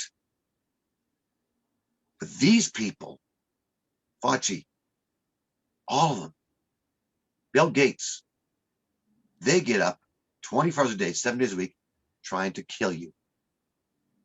We have no law. We have nothing in this system. Economically, they're destroying you. destroying your families, your lives, your future. And we're doing nothing. Not we, but we are doing great things. So when you see these people like Kevin J. Johnson, liar, fraud, Ed Jamasak, that doesn't do nothing, promote shills, we need to change it. We should all be saying the system is wrong. Why? There's no accountability. How do we fix it? It's an agreement. It's called a contract. It's called a constitution. Life Force, this is the same way. Every document I see from Life Force is total enslavement. Total enslavement. They're asking you in simple terms of reading the document. To the average person, they can't read it. I mean, me and Dwight and Elizabeth went through a document yesterday. Horrendous. We did a 2-hour video. Hope you see it, please. I want you to watch it. One thing that I do is I read. I try to figure out the lines. But with other patriots that can see the deception in these articles, this Constitution, the Sovereign Constitution, Part 1 to 8, is perfect. Yes. It protects you. It protects your brother. It protects your neighbor. And most importantly, it protects your future. It gives you 100% protection. And then we have a sheriff that ensures the Constitution is protected. And if you break the Constitution, you will be held accountable. That will go to the grand jury. And the grand jury, threatening the Constitution, harming the Constitution, is a capital punishment. You know why it's a capital punishment? Because one threat to the Constitution is killing your child. Remember that. That's why it's so important. There'll be fools that'll threaten it, and there'll be fools that'll get capital punishment. But I'm okay with that. After time, when people start to relearn or unlearn, or Janie says deprogram, from the old system to the beautiful system of working together in harmony and building a future. That's what the Constitution is. It's not about vaccinations. It's not about hugs and masks. It's not about the lying. It's not about all this bullshit propaganda. Laurelyn Thompson Taylor. These people have an agenda. Their agenda is not to help you. Because any person out there that tells me they don't want life, liberty, freedom, and prosperity with a protection mechanism called a Constitution, these people are part of the problem. And that's all I have to say today. Thank you, Beatrice. Thank you so much, Dallas. So yes, it's true. The battle is there. It's do not show up the real solution. And for example, when I hear also, it was also the policeman that told me, so, you know, it's like they have international protest. Yes, because we have an international problem. And the international problem is the oligarchy system where few powerful people wants to govern all of us and to keep us, to keep up the system. So when they come to the protest and they are speaking only about the symptoms, and they are, because they are not speaking about the problem, because the problem is the system.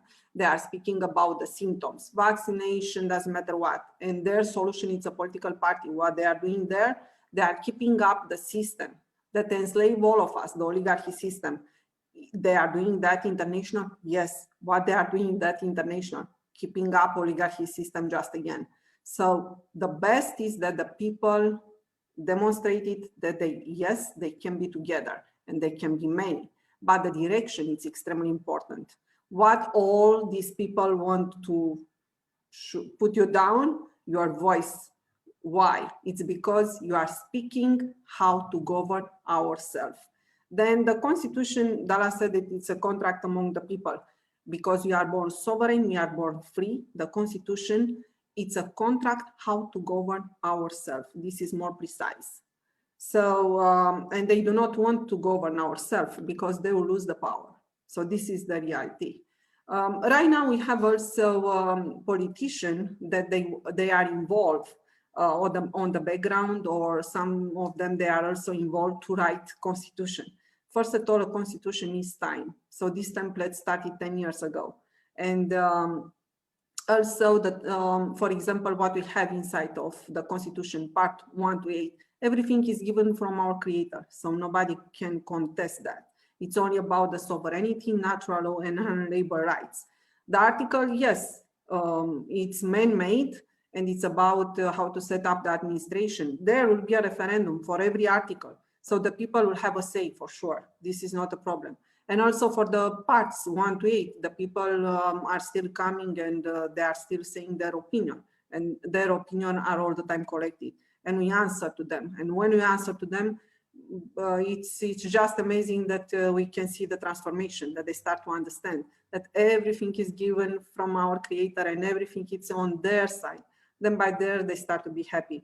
So what can I say? Why the politician cannot write a constitution? And we have also the political party right now involved, one that write a constitution for Canada. Dallas, please can you add only some few words? When you write when the politician write a constitution, and the constitution is the constitution for Canada, that practically we just presented that all the nation independent one. Well, that's the problem, right? Canada's not a country, it's a corporation. First and foremost, the provinces are actually nations. The territories are actually nations. It's no different than the six provinces and 2 territories in Australia. It's no different than Montana, Idaho, and Nevada. These are all nations. The reason they were nations is absolute power absolutely corrupts. The sovereignty has to come from the local level. So, you know, when I look back at the United States, a lot of people in the United States think they have a constitution. They do not have a constitution. They have a document that enslaved them. The Magna Carta enslaved you. The Magna Carta is part of the United States Constitution. The Magna Carta is created by the barons and the fiefdoms and the kings. It's passed down from generation to generation. And I always hear about the Section 61. People don't understand this. They don't understand it because they're being fed bullshit. You know, let's go back to a commercial. It was called Life Commercial. Mikey likes it. Mikey likes it. Mikey likes it. They pounded that for months. And guess what happens? The people start buying Life cereal. The propaganda is so in depth with the Constitution of the sovereignty. No more false information. No more lies. All sides have their story heard and talked to equally. The problem is that when a political party, scammers, can put out documentation after documentation to deceive the people, they hire these think tanks, and these think tanks produce 5 scenarios, and all 5 scenarios end up the same scenario. They brainwash the people, or they hypnotize the people. And that's the difference. We're going to change the system to where it's fact. You put up the fact, it's fact. When a scientist shows something factual, it's fact. There's no more buying off people, selling them out, like the global warming scam. It's endless. So these things are very important. Why this is important, and this is why I have a hard time understanding why people can't understand such a great idea, and they're fighting it. They're fighting it because they're a part of the cabal. They've been compromised. I don't know how they've been compromised, but they've been compromised. Or they're delusional, or they're part of the problem. And I always say compromised. They got themselves in a bad position where they can go to jail for 10, 15 years. Who knows what they've done? But they've done something. So the biggest thing is this. The Constitution is the greatest thing you can write. And the Constitution was written sovereignty. Part 1 to 8 is so simple. It's so perfect. You cannot deny it. So I heard, they're pushing out these other constitutions. What do you call it there? The guy from Wexit there, he phoned me up and he said, can we borrow the Constitution? I said, well, sure, borrow the Constitution. But don't change it. These people are looking deep at what we're doing, and it terrifies them, because we have and will get our freedom and our sovereignty once the people understand this. So when you're walking down the street, I remember during the George Soros Occupy No More, George Soros Yellow Vest Movement, George Soros Idle No More, George Soros The Lion, George Soros, what do you want to call them, groups?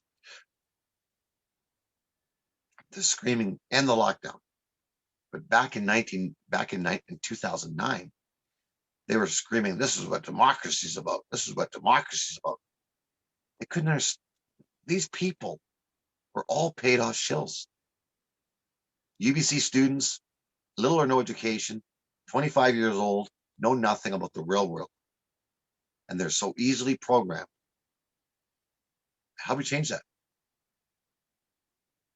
My mission has always been the same job, to teach the truth, the facts.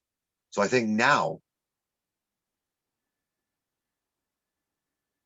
we need to look at the big picture, and the big picture is our voice. That means standing together side by side, brother to brother, sister to sister. And it's like Beatrice said to me, we are all native sons and daughters to the earth. They're killing the earth. Yes. So it's about time we stand together. It doesn't matter if you're red, white, yellow, or brown. It doesn't matter where you came from on this planet. It matters their UN Agenda 21. And how do we fix it? By all of us stand side by side and screaming the same words. We come together. They will never stop us. And others will wake up from their somber or their hypnotized behavior or their ridiculousness. You're either a man or a woman. That's it. Hope that answers your question, Beatrice. Yes, thank you so much. And I want also to introduce Marius, because Marius come later because he was doing an event, and just I called him to enter. So Marius, we are speaking about the political party that they try also, some of the politicians, they try also to bring a constitution again written by the politician or selected people that probably some, they believe that we need a referendum to keep selected people that practically are again selected through this oligarchy system. Then other selected people who write the constitution from who? For the people? No. Never, for the oligarchy system. So Marius, because we have already an experience in Canada and also in Romania, please tell us more, who is writing the constitution? Who wrote the constitution until now? You are mute, Marius, you are mute. Please unmute you. Okay, so who wrote the constitution till now? So that means the constitution actually existing now? Yes. Also in Romania and also in Canada. Well, let's start with the heads of constitution on USA, the parent of constitution here in Canada, and the parent of constitution in Romania. Benjamin Franklin in USA was a Freemason. George Washington in USA was a Freemason. Alexander MacDonald in Canada was a Freemason. Alexandru Ioan Cuza in Romania was a Freemason. So all those parents of constitutions worldwide get being members of secret societies. So it's nothing more, nothing less that they were building everything in such way they to modify and they to remove everything from us whenever the time they want, right? So that was actually the reason back in time my event gets having the topic about globalist elites gets to be the only one event having 300 Black Lives Matter totally taking over the event. And actually now all those other groups that are going to name themselves freedom fighters are nothing else that control opposition. That's why they are against sovereign as a topic, sovereign as a subject. That's why they are not allowing, never allowing someone to speak about sovereignty. Yeah, so people have to understand who controlling political world, who controlling financial institutions, who controlling health system, who controlling entire people lives on this earth. And that is going to be controlled only by a simple fact, where the money coming from. So where the money coming from are coming from a secret society Freemason member, Rothschild. And First and Second World War get actually created on purpose to monopolize financial system. That's why Canada Bank in 1974 get to be sold out to secret societies, central banks. Who get to sold Canada Bank? Well, Pierre Elliott Trudeau. Why Pierre Elliott Trudeau sold Canada Bank to the elite? Because he himself was one of the secret society members. So what was the purpose?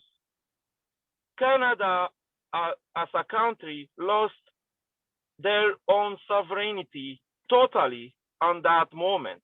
Why?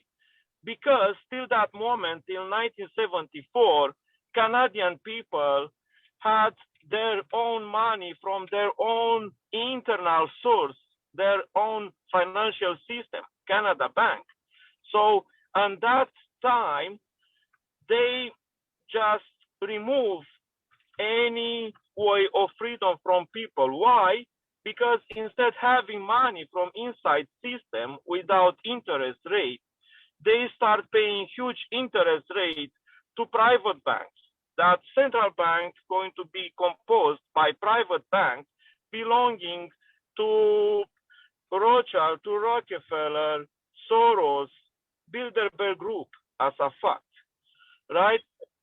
So health system as well is nothing else that big pharma that going to be controlled by Rockefeller, ultimately by that Bill Gates with his vaccine and so on. You know, so people must understand, till we're not going to remove where the money coming from, we're not going to achieve any kind of personal freedom.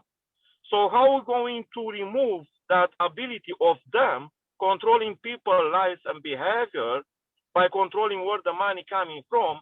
Entire system has to be changed, and not with some other politicians. Political world have to fall, We don't need government. We don't need political movements. We just need sovereignty. And what we're going to achieve by becoming sovereign, first of all, where our money coming from? Are not going to come from central bank, are going to come from our inside sovereign country. Yeah, so this is what I have to say. I have also a question, because practically you are around the secret society for around 6 years, and you started to know more about, and you are around just to get information, nothing else. And my question is, because we have also the word creator on our constitution and not the word God. The word God is used also in some churches, and their God is Satan. So they recognize Satan. Then through our constitution, we are speaking about the creator who created us. So it's about the creator of the universe. So it's about the creator. We do not use the word God because of that. And practically Satan become unconstitutional, and all the practices around.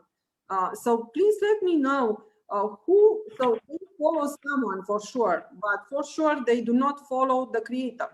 So who is there? What if you know more about their practice or everything that they are doing? I try to understand why practically they oppose so much for everything. How we are born with our ability to, but they oppose to everything that practically they oppose to our real freedom.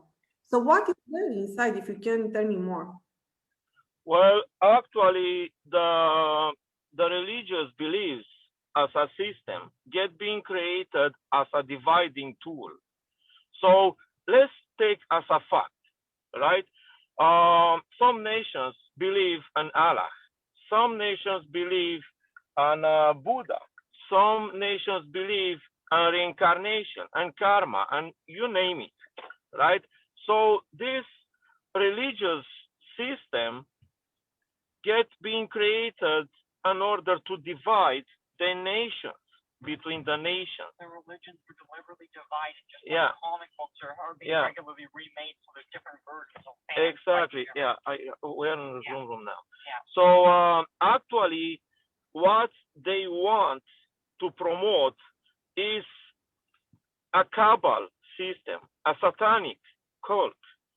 I know if a lot of people get to hear about the Church of Satan. Is there on the internet. You just need to Google it, the Church of Satan. So that's why they shut down the church. That's why they don't allow no one speaking about happiness, about having joy. That's why social distancing. Why they are naming social distancing? One is have to be physical distancing. So they just use kind of MK Ultra in order to brainwash people's minds, people's brains, right? So how they are using this? By TV channels that are going to be controlled, totally controlled by the secret society elite, and by intimidation techniques, by military force and by police department, actually now by law, that are going practically to swear allegiance to the Quran and the Queen, not to control, not to protect people. They are not swearing to protect people, to be faithful to the people. They are swearing to be faithful to the Queen. So who is the Queen? Same as all other secret societies members, Kabbalists, Satanists, that they are preaching Satan rituals, but now actually is not actually about Satan. It is about who has the proof about actual God existing, who have the proof that Satan existing. Well, it's only one creator that's going to create everything on this world, but they give them different names to put people on the wrong step, to make people being confused and to make people actually obeying to nothing, just being faithful to the system, to their governments, to their system. Who get to create this system actually? The one that we live in now? Well, the government and the monarchic system, the queen, and so on. Who give them the power?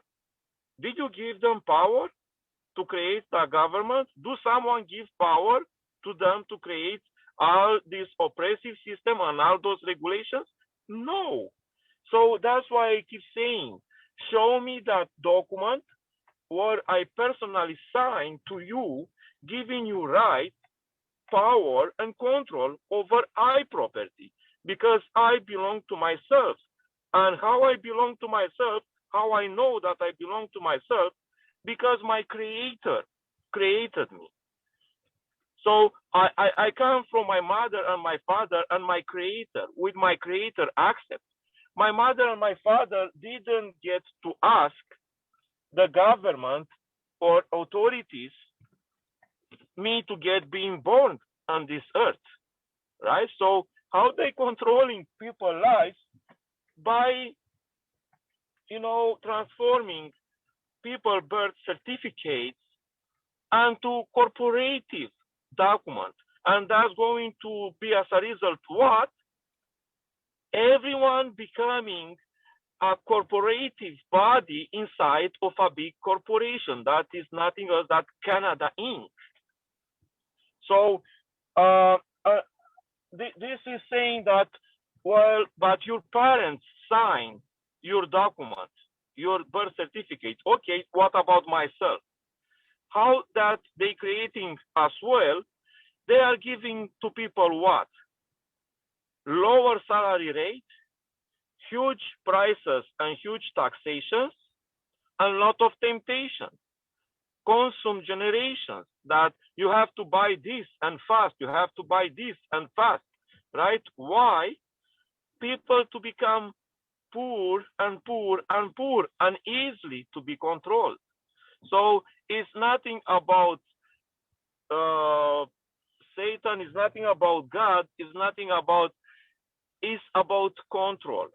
They want to control people's lives 100%. They want to control people's income 100%. That's why don't use cash money, because the virus can stay onto cash money. What about paper news? All those paper news are not still built by using paper, are still paper, right? But it's about cashless society. So just trying to open a folder from inside of your PC, from your monitor, open a folder and trying to take something from inside of that folder and put in your pocket as a physical object. You cannot, right? So you cannot control because it's virtual. So that's why they are keep dividing the groups. That's why they don't let us speak about solution, because solution is going to be removing the power from their hands and all their worldwide domination going to fall, right?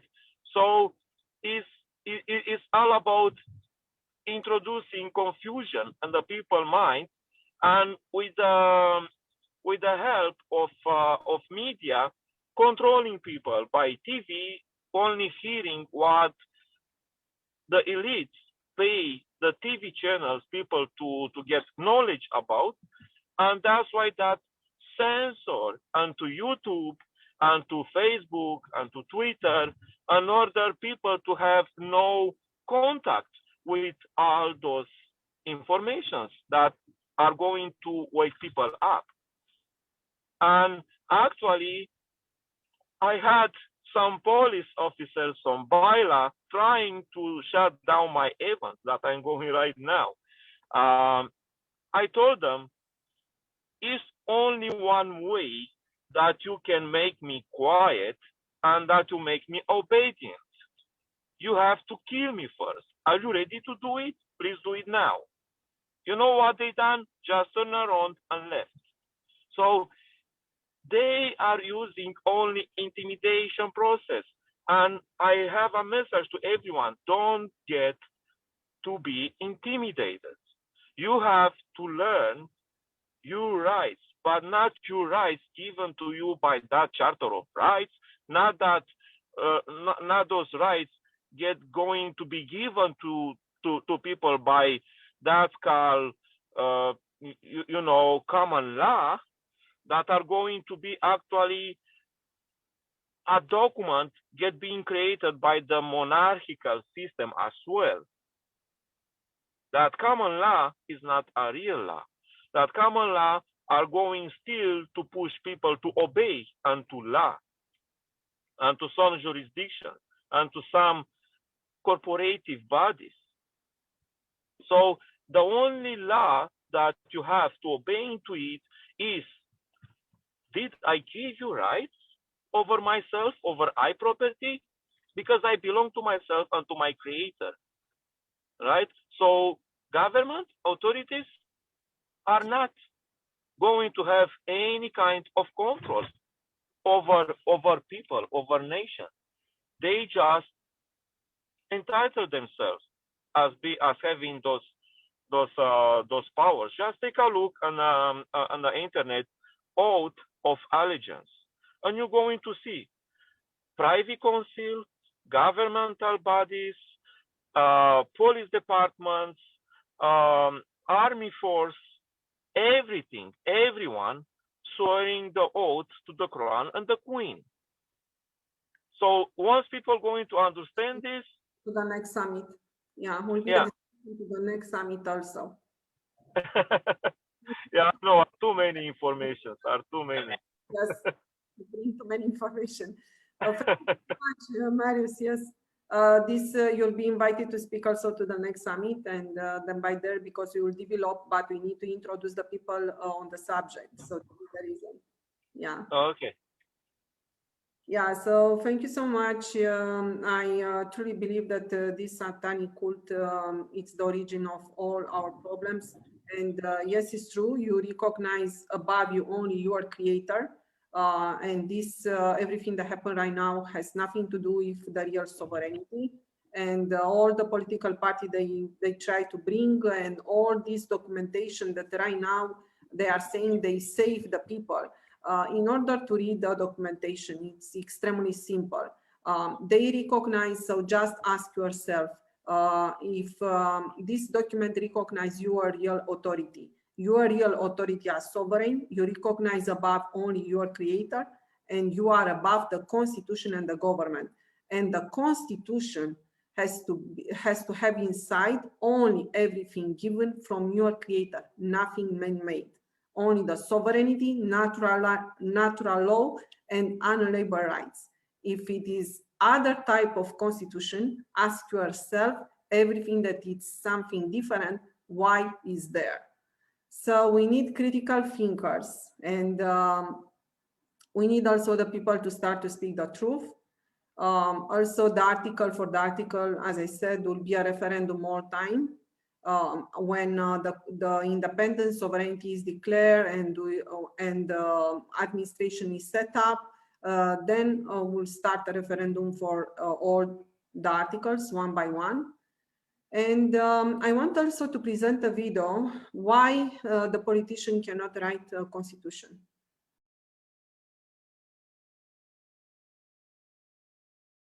Tell me more about your leaders. Who is the current leader of your species, and where are they leading you? We don't have just one leader for the whole planet. The world is divided into countries, and each country has a leader of its own and a government of its own.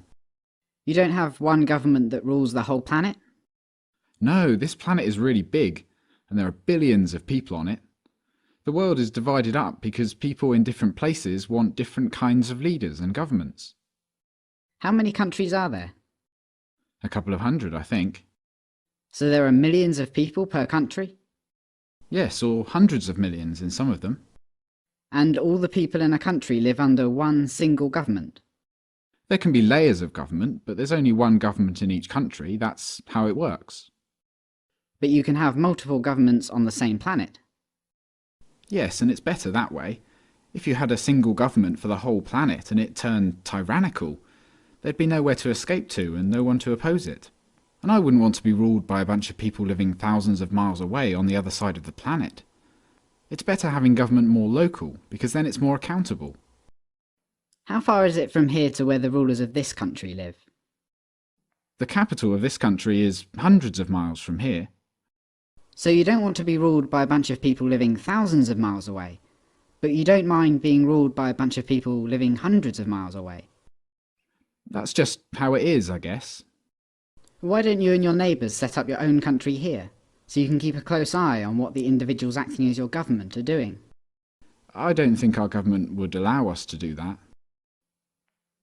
So you have these countries, some big and some small, and the individuals living in each country separately choose which people are going to be their politicians and act as government of that country. Yes, although not everyone is lucky enough to live in a country where we get to choose our leaders. A lot of countries have kings or dictators or warlords running their government. People in undemocratic countries don't get to choose their leaders. So you consider yourself lucky because you live under a democratic government, where you, along with millions of other people, get to vote, and whoever gets the highest number of votes becomes leader of the government, the gang that tells you what to do and robs you. Yes, but there's more to it than that. Democracy isn't the only thing that's great about the government of this country. In fact, democracy itself is not an ideal system at all, everyone knows that. With a pure democracy, the majority rules, because the politicians do whatever the majority of people want them to do, and this can be a problem for minorities. We know this. The real reason why we're lucky in this country is that our government is not a pure democracy, but a republic. With a republic, minority rights are protected against the tyranny of the majority. How? Our rights are listed in our constitution, the document that established our government. It lays out how government is supposed to work. It says what government is allowed to do and what it isn't allowed to do. What does it say government is allowed to do? Government is allowed to collect taxes for things like national defence. Hold on. The Constitution says that government is allowed to collect taxes. So it says that the individuals who are acting as government are allowed to rob everyone else using threats of violence. Yeah, but only to do good things. Where did the Constitution come from? It was written by the founders of this country, the people who first set up the government. The first politicians of the country. Yes. So a bunch of regular people just got together and wrote on a piece of paper that they're allowed to rob everyone else, as long as they call themselves government and call their robbery taxation. Then, because they have this special piece of paper, everyone just sits back and lets these guys rob them? You're missing the point. The founders wrote the Constitution to restrain government. They made sure there was a separation of powers, so there were checks and balances in the system. They did this to strictly limit the power, size and scope of government. They made a list of things the government can do and must do, and everything else the government can't do. They even wrote about specific things that the government can't do, like violating the inalienable rights of the people to life, liberty and the pursuit of happiness. Okay, but I don't see why the piece of paper is so important. I mean, hypothetically, what if the majority of the people want government to do something that the Constitution says government shouldn't do? Couldn't the people vote in politicians who promise to do it for them, regardless of what the Constitution says? How does having your rights listed on an old document help protect your rights today? Well, if the politicians who get voted in want to pass unconstitutional legislation, then the third branch of government, the judicial, will step in and not let the legislation pass. The founders recognised the problem of democracy, so they gave us a Supreme Court, and their role is to check whether legislation is constitutional or not. But the Supreme Court is itself part of the government. Yes, politicians get voted into positions in the executive and legislative branches, but the judicial branch is made up of judges. So if a majority supports the government violating the rights of a minority, the judges of the Supreme Court simply won't let it happen. Are these Supreme Court judges just regular humans? Yes. So how does a regular human become a Supreme Court judge? They are appointed. By who? The politicians. But then, what is to stop the democratically elected politicians just appointing judges who will allow their popular but unconstitutional legislation to pass? Well, they just aren't allowed to do that. By who? By the Constitution. The piece of paper? Yes, I admit it's not a perfect system. I suppose what you're saying could happen. Does the government of this country, which you consider yourself lucky to live under, ever do things its own constitution explicitly forbids? Yeah, a lot of things actually. The government is a lot bigger now than it was when the Constitution was written. The politicians pay lip service to the Constitution, but they trample over our rights anyway. What about the Supreme Court? I guess that system hasn't worked very well lately. Government does pass unconstitutional laws all the time. The separation of powers worked for a while, though. It's not a bad system. Powers were separate? I thought you said that the powers were all in branches of the same government. Well, yes. The branches of government are... totally independent and separate from each other, except that they're all part of the same organisation and all funded by taxation. So when you said the system had checks and balances in it, you meant that the government would check itself and balance itself. That was the idea. So let me get this straight. A long time ago, a small bunch of regular humans had a meeting and created a document called a constitution that said that they can rob everyone else, millions of people, using threats of violence to make everyone obey their rules and commands. But so that the masses of the people would let them get away with this robbery and slavery, that small bunch also promised in the same document that there were some things the government would never do, and they described a way to structure government so as to restrain it. But over time, the promises have proven to be worthless, the restraints have proven to be useless, and government has grown significantly in size, power and scope, violating more and more of the rights of the people. It sounds to me that if the Constitution was written to constrain government, then it's been a complete failure. Well, the real problem is that people just don't believe in the Constitution anymore. The Constitution only works when people know what it says and why it's important. If people just knew that, then they wouldn't vote for politicians who violate it. An informed populace, that's the only way to really restrain government. Wait, you said you feel lucky because this country is a republic, not a democracy, and a republic has these supposed checks and balances that prevent government from violating people's rights, even when a majority wants to violate the rights of others. But now you're telling me a republic can only work if people refrain from electing politicians who will violate the rights of others in the first place.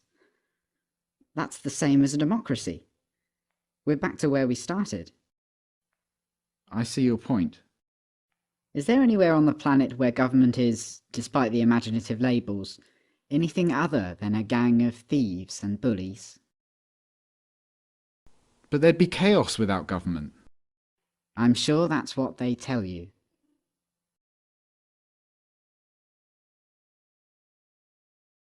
So right now we have the question answer, and if someone else wants to present a subject, everybody is invited. So Jerry, if you want to present something, or Scott, or Dwight, or Jenny, Fiji Butler. If someone has question, we answer.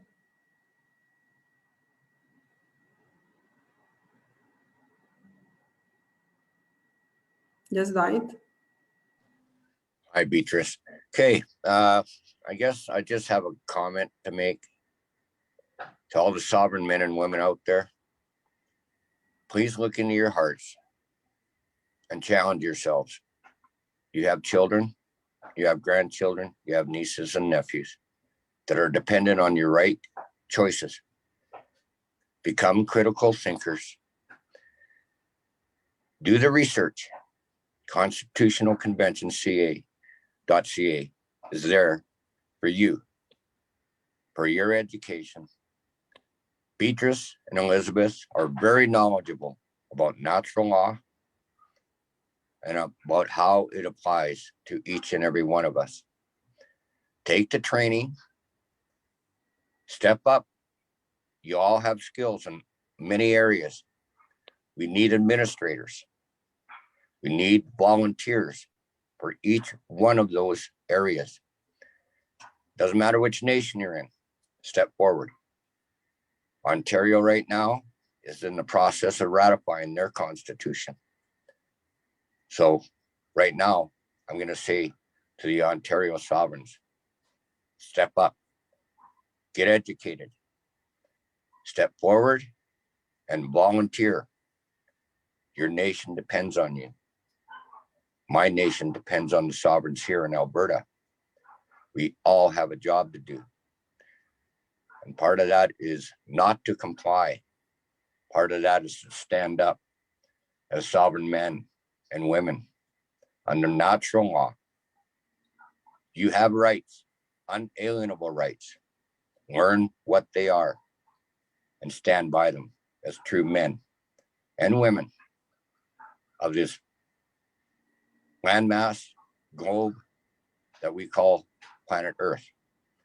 We are here to the gift of a creator who created us to be stewards of this great planet that we're on. Stewardship means to take care of it, to prosper, to grow. We will never do that under any political system. We can only do that together, united as one. And as Dallas said before, it doesn't matter where you came from, what color you are, what's in your heart. Your character as a man and woman is spoken loud and clear by your actions, not by your words. So speak up. And that is action orientated, not verbal. Thank you. Thank you so much, Dwight. If it is someone else that wants to add something, Jerry, do you want to speak, or Scott? Beatrice, Yes. I just want to thank you for an amazing summit. First of all, you and Elizabeth and Dallas. And I just want to introduce myself. I'm Janie. I'm from Ontario, and we are in the process of ratifying our Constitution. But our biggest hurdle is going to be we need volunteers. We can't start our Constitution without people in place to handle the positions. Yes, at first it's going to be volunteer, but it might morph into more after the interim is over with. So please, like Dwight said, we all have something in us that we can contribute. And please, please, please show up to Elizabeth's training on Sundays at 5 p.m. Eastern Standard Time or 3 p.m. Mountain Standard Time. Thank you. Thank you so much, Jenny. So Jerry, do you want also to add something? You guys have had a great presentation and you've answered all my questions. I think this was a really, really great meeting. Thank you, Jerry. Yes. Other than that, I guess I do have one question, and I didn't hear anything about the Great Reset and what the timeline might be on that. Yeah, so about the Great Reset, they will be doing that. Even that they will change another political party and they will bring another politician, the Great Reset will happen because the oligarchy system wants to implement this. Under the Great Reset, what will happen, because Canada has a huge debt right now, they will say, okay, so Canada and also other country, they will remove the debt, but they will remove also the assets from the people. Then by there, the people, they already said that on the international forum, that the people will own nothing and will be happy, and the people will rent everything. My question was, if the people, they rent everything, who is the owner? Because the owner, it's only our creator, and our creator gave us the land, our earth, the land, the resources, and everything inside. We do not need to rent. We do not need to pay rent. We do not need to rent nothing because everything is ours. So here is practically to enjoy the battle for the power, is nothing else. This is all about in the oligarchy system. And they do not want to recognize us as sovereign and that we can govern ourselves. So the earth is rich, the sovereign are rich. And also Canada is so rich and has only 37 million of people inside. This is nothing. And why the people, they pay mortgage and everything, and why they are poor. It's because they are keeping us enslaved through the Agenda 2130. They already inserted the restriction on the resources. So they will just continue the Great Reset. What is the real protection against the Great Reset? Because practically we have only one problem. The problem is the system. The Great Reset, the vaccination, the lockdown and everything, these are the symptoms of the problem that is the system, the oligarchy system. So what we can do when we pass on the new, we are saying new system, but practically it's nothing new inside. We just adopt the natural law that already exists from the beginning of the universe. We just recognize unalienable rights. We just recognize the sovereignty. So it's nothing new. But we are saying new just to be something like different from the actual system that the people will understand. So when we come under the new system, and we started to implement this constitution. We'll have also the monetary system. It's inside of the constitution. So the people that they are free to develop the monetary system.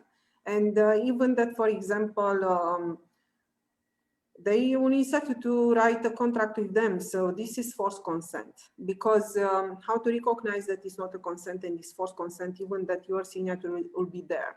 It's because they will tell you, you have to do that. If you are not doing that, something will happen. And what are the consequences? So practically you cannot do otherwise.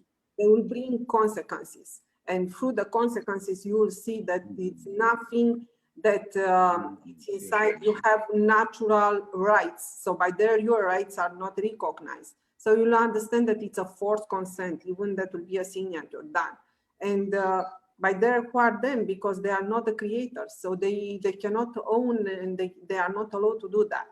So what is our protection? Even that, for example, we cannot control the banks. And for example, inside of the banks, you'll have no money by tomorrow. You'll open your bank account and your money will be not there. And your house will be not on your name anymore. So what will happen? This is not a problem under the new system, because the new system recognizes all assets that you have. So even that they remove, we know that this is false. And everything that you need the proof that this existed under your name. Then everything will be given to you through the monetary centers. So by there, we'll come with the administrators, with the auditors, and we'll bring all the professional organization up and everything. And by there, we will come and we'll verify. And for example, if someone has 1 million or 2 million, or doesn't matter how many that disappear by tomorrow because of the gray reset, this is not a problem. This will be converted in the new system, because in the new system, the money will be not the fiat money, will be backed by labor and resources. So this is the reason that I say will be converted, will be practically recognized, all of them, but the monetary system will be different, because it will be a lawful one, not a fiat one. So Jerry, we understand the gray reset. The gray reset, it's only a symptom of the problem, that the problem is the system. And when we change the system, the people will be not affected through the... Sorry, Jerry. But the people, they do not understand in time to come and the new system to move forward, because the new system has to be moved by the people forward. If they do not come, they will experience the gray reset. And this is, yes, it's a problem, because by tomorrow you will have nothing. And you'll pay rent. And this is not normal to rent everything, including your laptop. So you'll be not, the ownership will be removed. Why they can do that when you are sovereign and everything is given from your creator to you to use and to preserve for the future generation? So my question was also, finally, who are them that they are doing that? I'm extremely concerned about. So I try to understand who are them, and I started to ask also how many they are, because when the people are speaking about 1% and other, they are speaking that they are less about the 1%. So I do not know exactly who are them and what they are doing that. But anyway, it's a fight for the power. It's nothing less. So the gray reset is just a symptom, and on this system, if the people come quickly on the system, on the new system, they will be not affected by. And also about the lockdown. The lockdown, by tomorrow, when you pass in the new system, you do not experience lockdown. And also about the small and the medium company. This is not a problem, not only because they are not keeping open right now, but it's also a problem because many, they experience bankruptcy.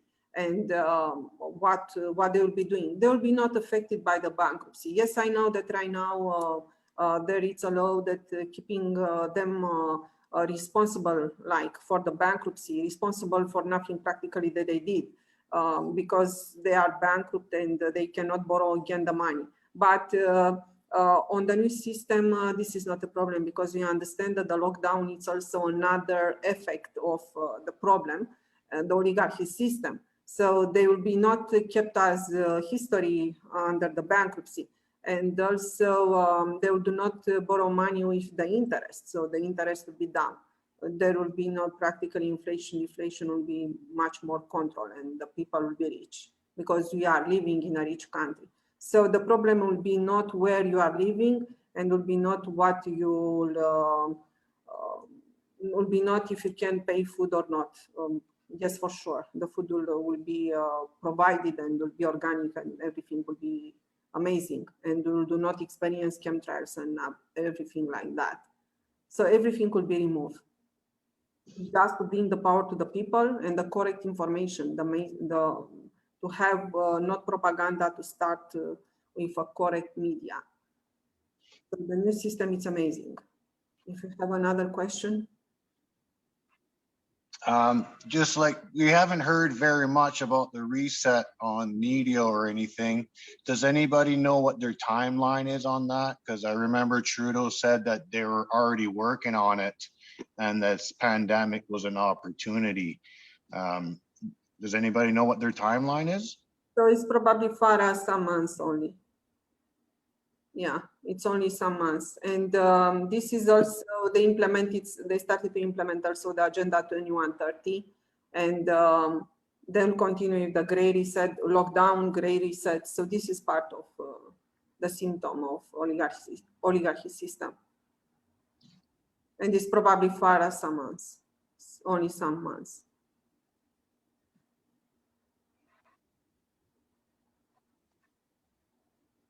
Yes, Scott, thank you. You ever met a vampire? Are you finished, Jerry? Say again, Scott? Are you done? Are you finished? That's it for my questions. Perfect, brother. So I'm Scott. I'm in Ontario. I'd like to thank you all for being here. I'd like to thank Beatrice and Elizabeth and all those that have made this summit possible. The reason why we do these summits is to get more people educated, to get them more familiar with the concept of a constitution and what it means for we, the people, in the de facto Canada. But this constitution is a constitution also for the world. Canada is not the only nation that is experiencing the challenges that we are experiencing here in de facto Canada. Every nation is experiencing the same type of challenges. And what gives me a little bit of faith during these times is seeing other nations standing up, other countries standing up to the same root cause of the problems that we are standing up to. And I have lots of conversations like many of us do when we go out. We try to share the information. We try to share the solution. And there's positive and negative. The negative is basically that I see is ignorance, laziness, and they're not stepping up to their responsibility to do a little bit of research, to have a clear understanding of the reality of what's coming forth. And Jerry mentioned the Great Reset, and he was wondering a timeline. No one really knows timelines. We don't have control of those timelines, but what we can do is we can look at what's happening around us, and we can estimate the amount of time. So in my mind, what I see is we're amongst the second of the outbreaks and lockdowns. Once the third one comes in, which they are saying it within the first week of April, the third and final will be the final nail in the coffin, because that'll be the total collapse of small business, because small business cannot possibly stand another lockdown. Even now, through the the lower lockdown, the lower level of a lockdown, where let's say a restaurant can have 50% capacity. We all know in small business how it's very difficult to make a profit. And if you're working at 50% capacity, there is no chance that you're going to survive. These small businesses right now are dipping into overdrafts. They're borrowing money from family and friends just to keep their businesses afloat until things fully open up again.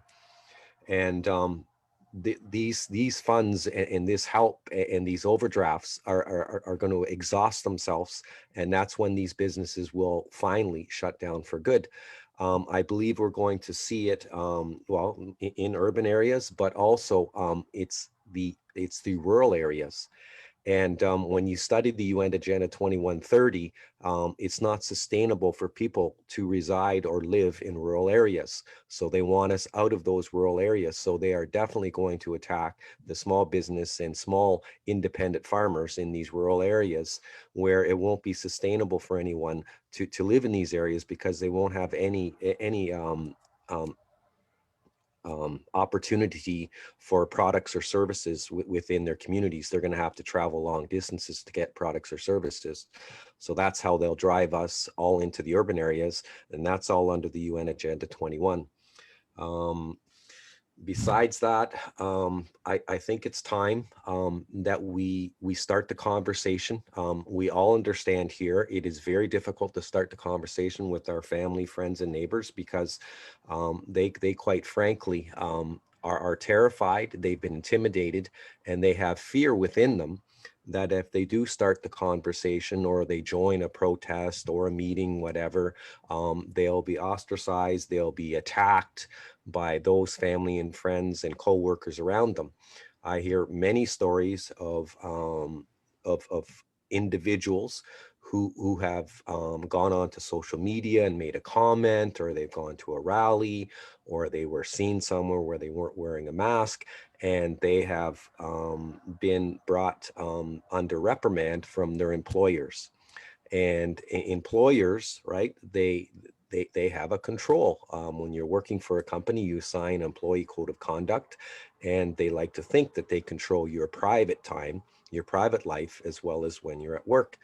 And there's a lot of the population out there right now who I call sitting on the fence.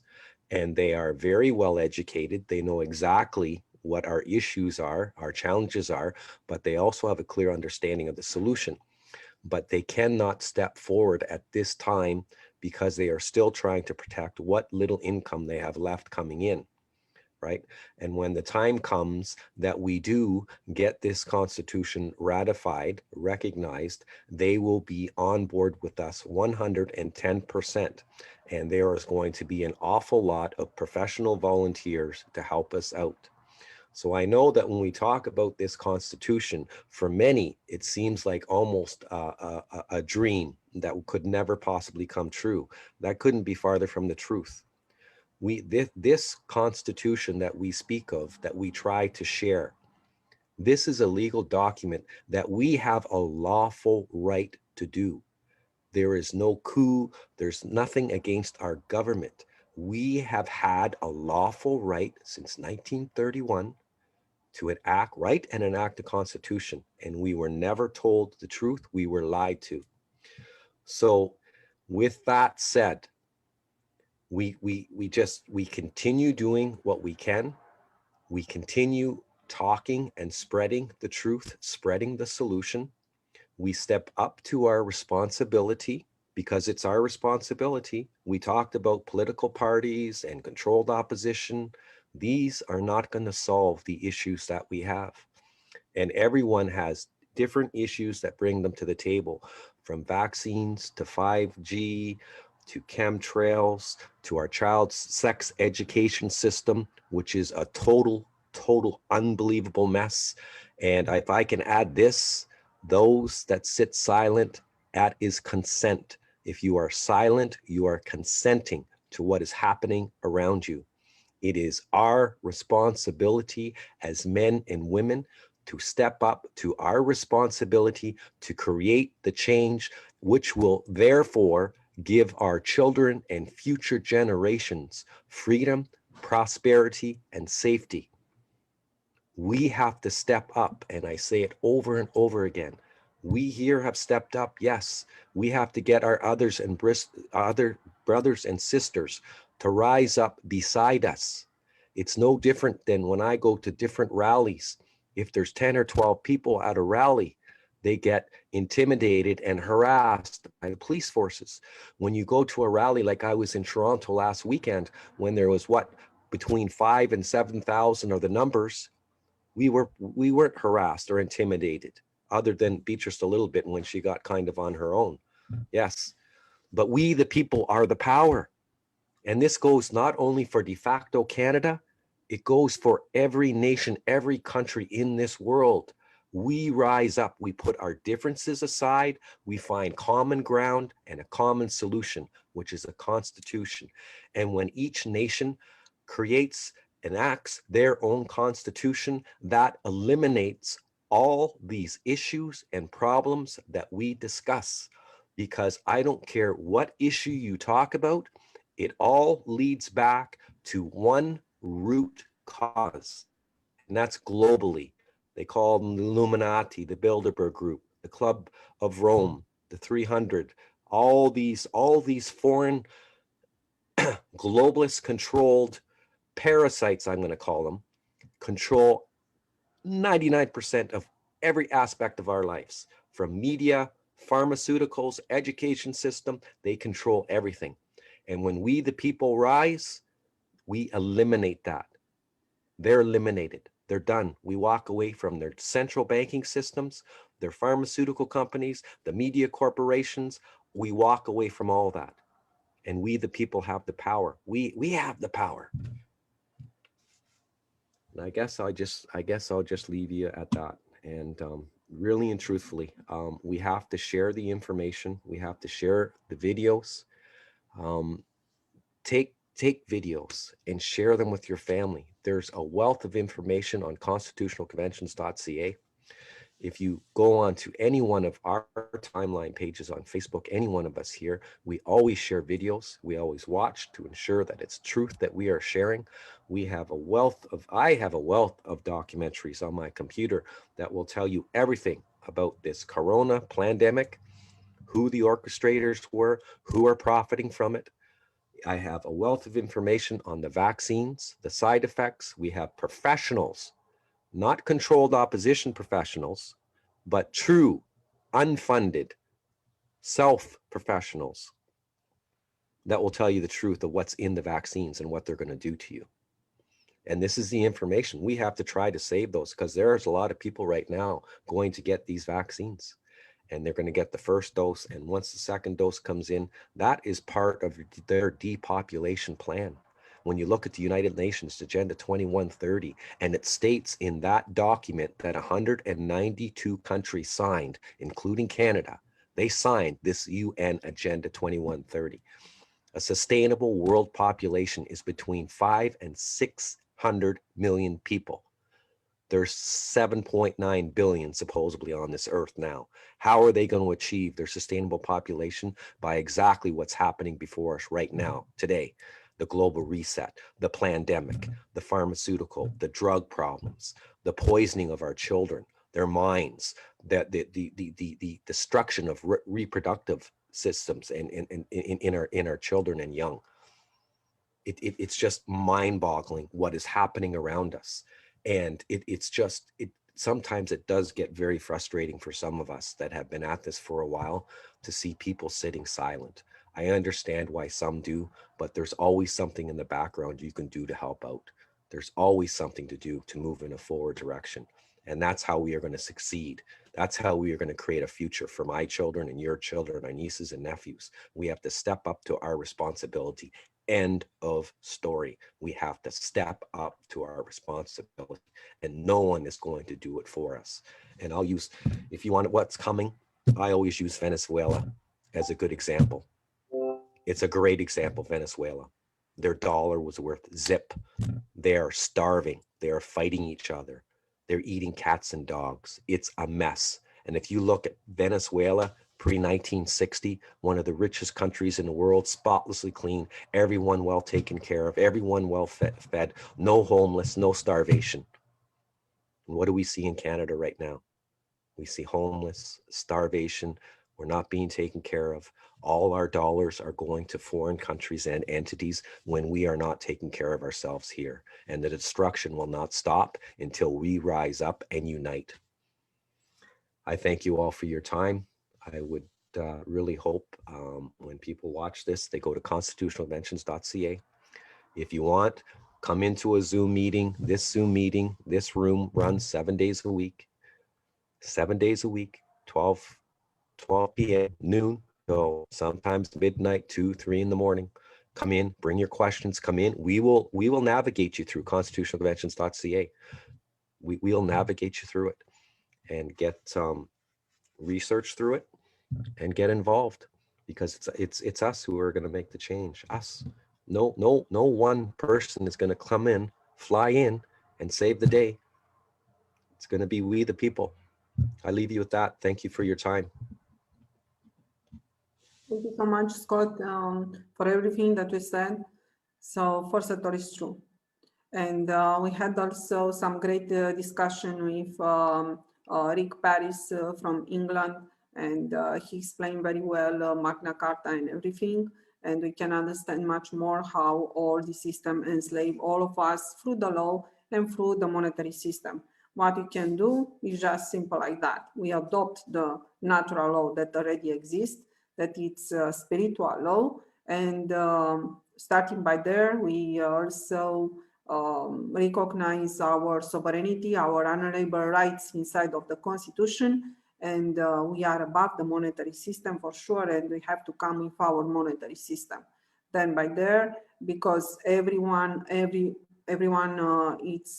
be decision maker. So all of us together will decide our future all time. We'll go to vote for every important decision. Then nothing will be like this happened today. And this is not a question what to eat and where you live, because the earth is rich and we will be not having only a house and food on the table. We'll have everything we need and much more than that. We'll be rich. So thank you so much for this summit and everybody that participated on. And also I let you know that we'll come also in 2 weeks with another summit. Will be March 10, 1 p.m. Eastern time again. The people that they want to speak are invited to come on the Zoom room. Other people, they can follow us on the Facebook or on the YouTube channel. It's also recorded, so we have also the recording and we'll play also the recording. And so the next subject will be again about the oligarchy system, just to understand better how to read a document. When you'll have a document on your hand, you'll know exactly how to read it. Then you'll understand if it is the right document for you or not. You do not ask anymore this group or the group number 2 or the group number 10 or the group number 11, what they are doing there, if they are good or bad. You will know by their action. You will know by their document that they develop. You will start to understand by the solution that they bring. If they bring the solution inside of the system, they are keeping the system, oligarchy system up. So we'll speak just more about also the monarchy. We have a great video about the Queen Victoria 1901, what happened on this land. And also we have no countries, we have corporation. So we need to bring countries for the people. We are sovereign men and women. And right now, I want also to present you the last video. It's about... Can I interrupt for a moment? Sure. You said the next summit would be March, but it's... Sorry, it's April 10, 2021, 1 p.m. Eastern time. Thank you so much, Jenny. No problem. Yes, thank you. So right now we have another video, what is sovereign governance. Is presented by Rick Paris from England. And please enjoy also the video.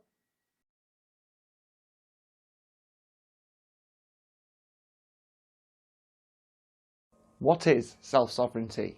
How is it applied? And how can this form the basis of our own lawful sovereign governance? Let's dive in.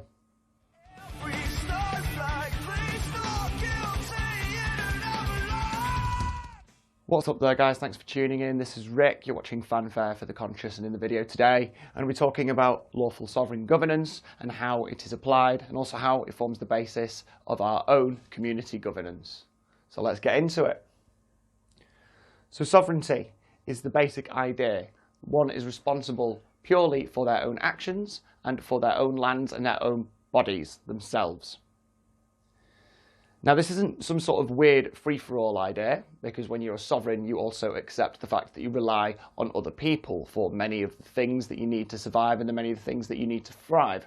None of us have all the skills required to produce everything that a modern human being needs, and because of that, we need to work with each other. So we have to recognise, as well as being self-sovereign, that there are limits to sovereignty, and that sovereignty itself operates on multiple levels.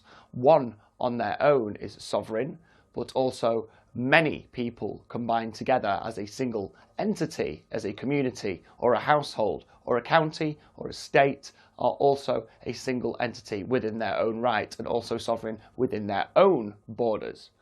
It's kind of like an onion. So if we look at the diagram that I have on the board right now, you can see that the man or the woman within their body and within their mind is self-sovereign. They are solely responsible for the things that go on within their own body and the things that go on within their own mind. No one should be able to push anything upon that person's body and upon that person's mind. The man or the family living within their house and on their own sovereign lands is sovereign as a unit within those boundaries. Within the boundaries of the land on which you live, that family unit itself is sovereign. Also important to remember that while this family is a single unit with collective sovereignty over their lands, each individual within the family is still sovereign within themselves. You have not reduced that person's sovereignty of themselves by putting them within a collective that is also sovereign. And again, you can take it to the next level, because the community then becomes bigger than the family on its own. The community is now collections of families arranged into a town or a village or a city, and they themselves are sovereign as a community. They, as a group, are in charge of what collectively goes on within their own lands, while still maintaining the important point that each person is sovereign within their own home, and each family that is sovereign within their own home is also sovereign within their own body, and that can never be taken away from them on any of these levels. So beyond that as well, collections of families, collections of households, which are sovereign within their communities, are also part of a greater community, collections of those communities. Now the towns have been divided up into counties, and those counties are also collectively sovereign within the borders of that county. Now this can continually scale up to a greater and greater level, as large as we are able to actually come to agreements on, and that is the key thing. All of these levels of sovereignty operate within themselves. So back to the idea of the local community, the town, the village, the district, the parish, whatever we want to call it. Yes, that entity as a group is sovereign, but still there are pockets of sovereignty within that community whereby that community is not responsible. The community is not responsible for what goes on this family's sovereign land, but they are responsible for all the things that go on between those sovereign lands themselves. And that is the important thing to remember, that sovereignty exists on multiple different levels. Ultimately, as a human race, we are sovereign. We need to accept that we are part of a greater community, and that each of us as individuals need to work with other members of our community in order to fully actualize ourselves, to reach our full potential. We can't all grow the food that we need. We can't all maintain the vehicles that we need. We can't all teach the knowledge that is needed. We have to rely on the skills of each other, and the only way we do that is by accepting each individual's self-sovereignty and understanding that there are boundaries to our own sovereignty. It really is very, very simple. And the key phrase to remember is that your sovereignty always ends where mine begins. And your is not necessarily a singular term. It could be your family. It could be your community. It could be my family. It could be my community. It could be my county. It could be my country. It could be my planet. But as long as we always recognize the definitions between what the sovereign you is in that given context, the sovereign you will not always be the individual man. It will not always be the individual household. Sometimes that sovereignty needs to extend to the wider community. And as long as while we are working on those community levels, we do not infringe on the sovereignty of each of the lower levels. And that is the essence of where the power of self-sovereignty comes from. When we all recognize that we have to operate on each individual level of sovereignty as a sovereign man, as a sovereign household, as a sovereign community, as a sovereign county, as a sovereign nation, and as a sovereign planet. And that at whatever level we operate, we never infringe on the sovereignty of those divisions which are smaller than the one on which we're operating. Thank you very much for watching, if indeed you still are. If you like this content and want to see more just like this, don't forget to hit that subscribe button.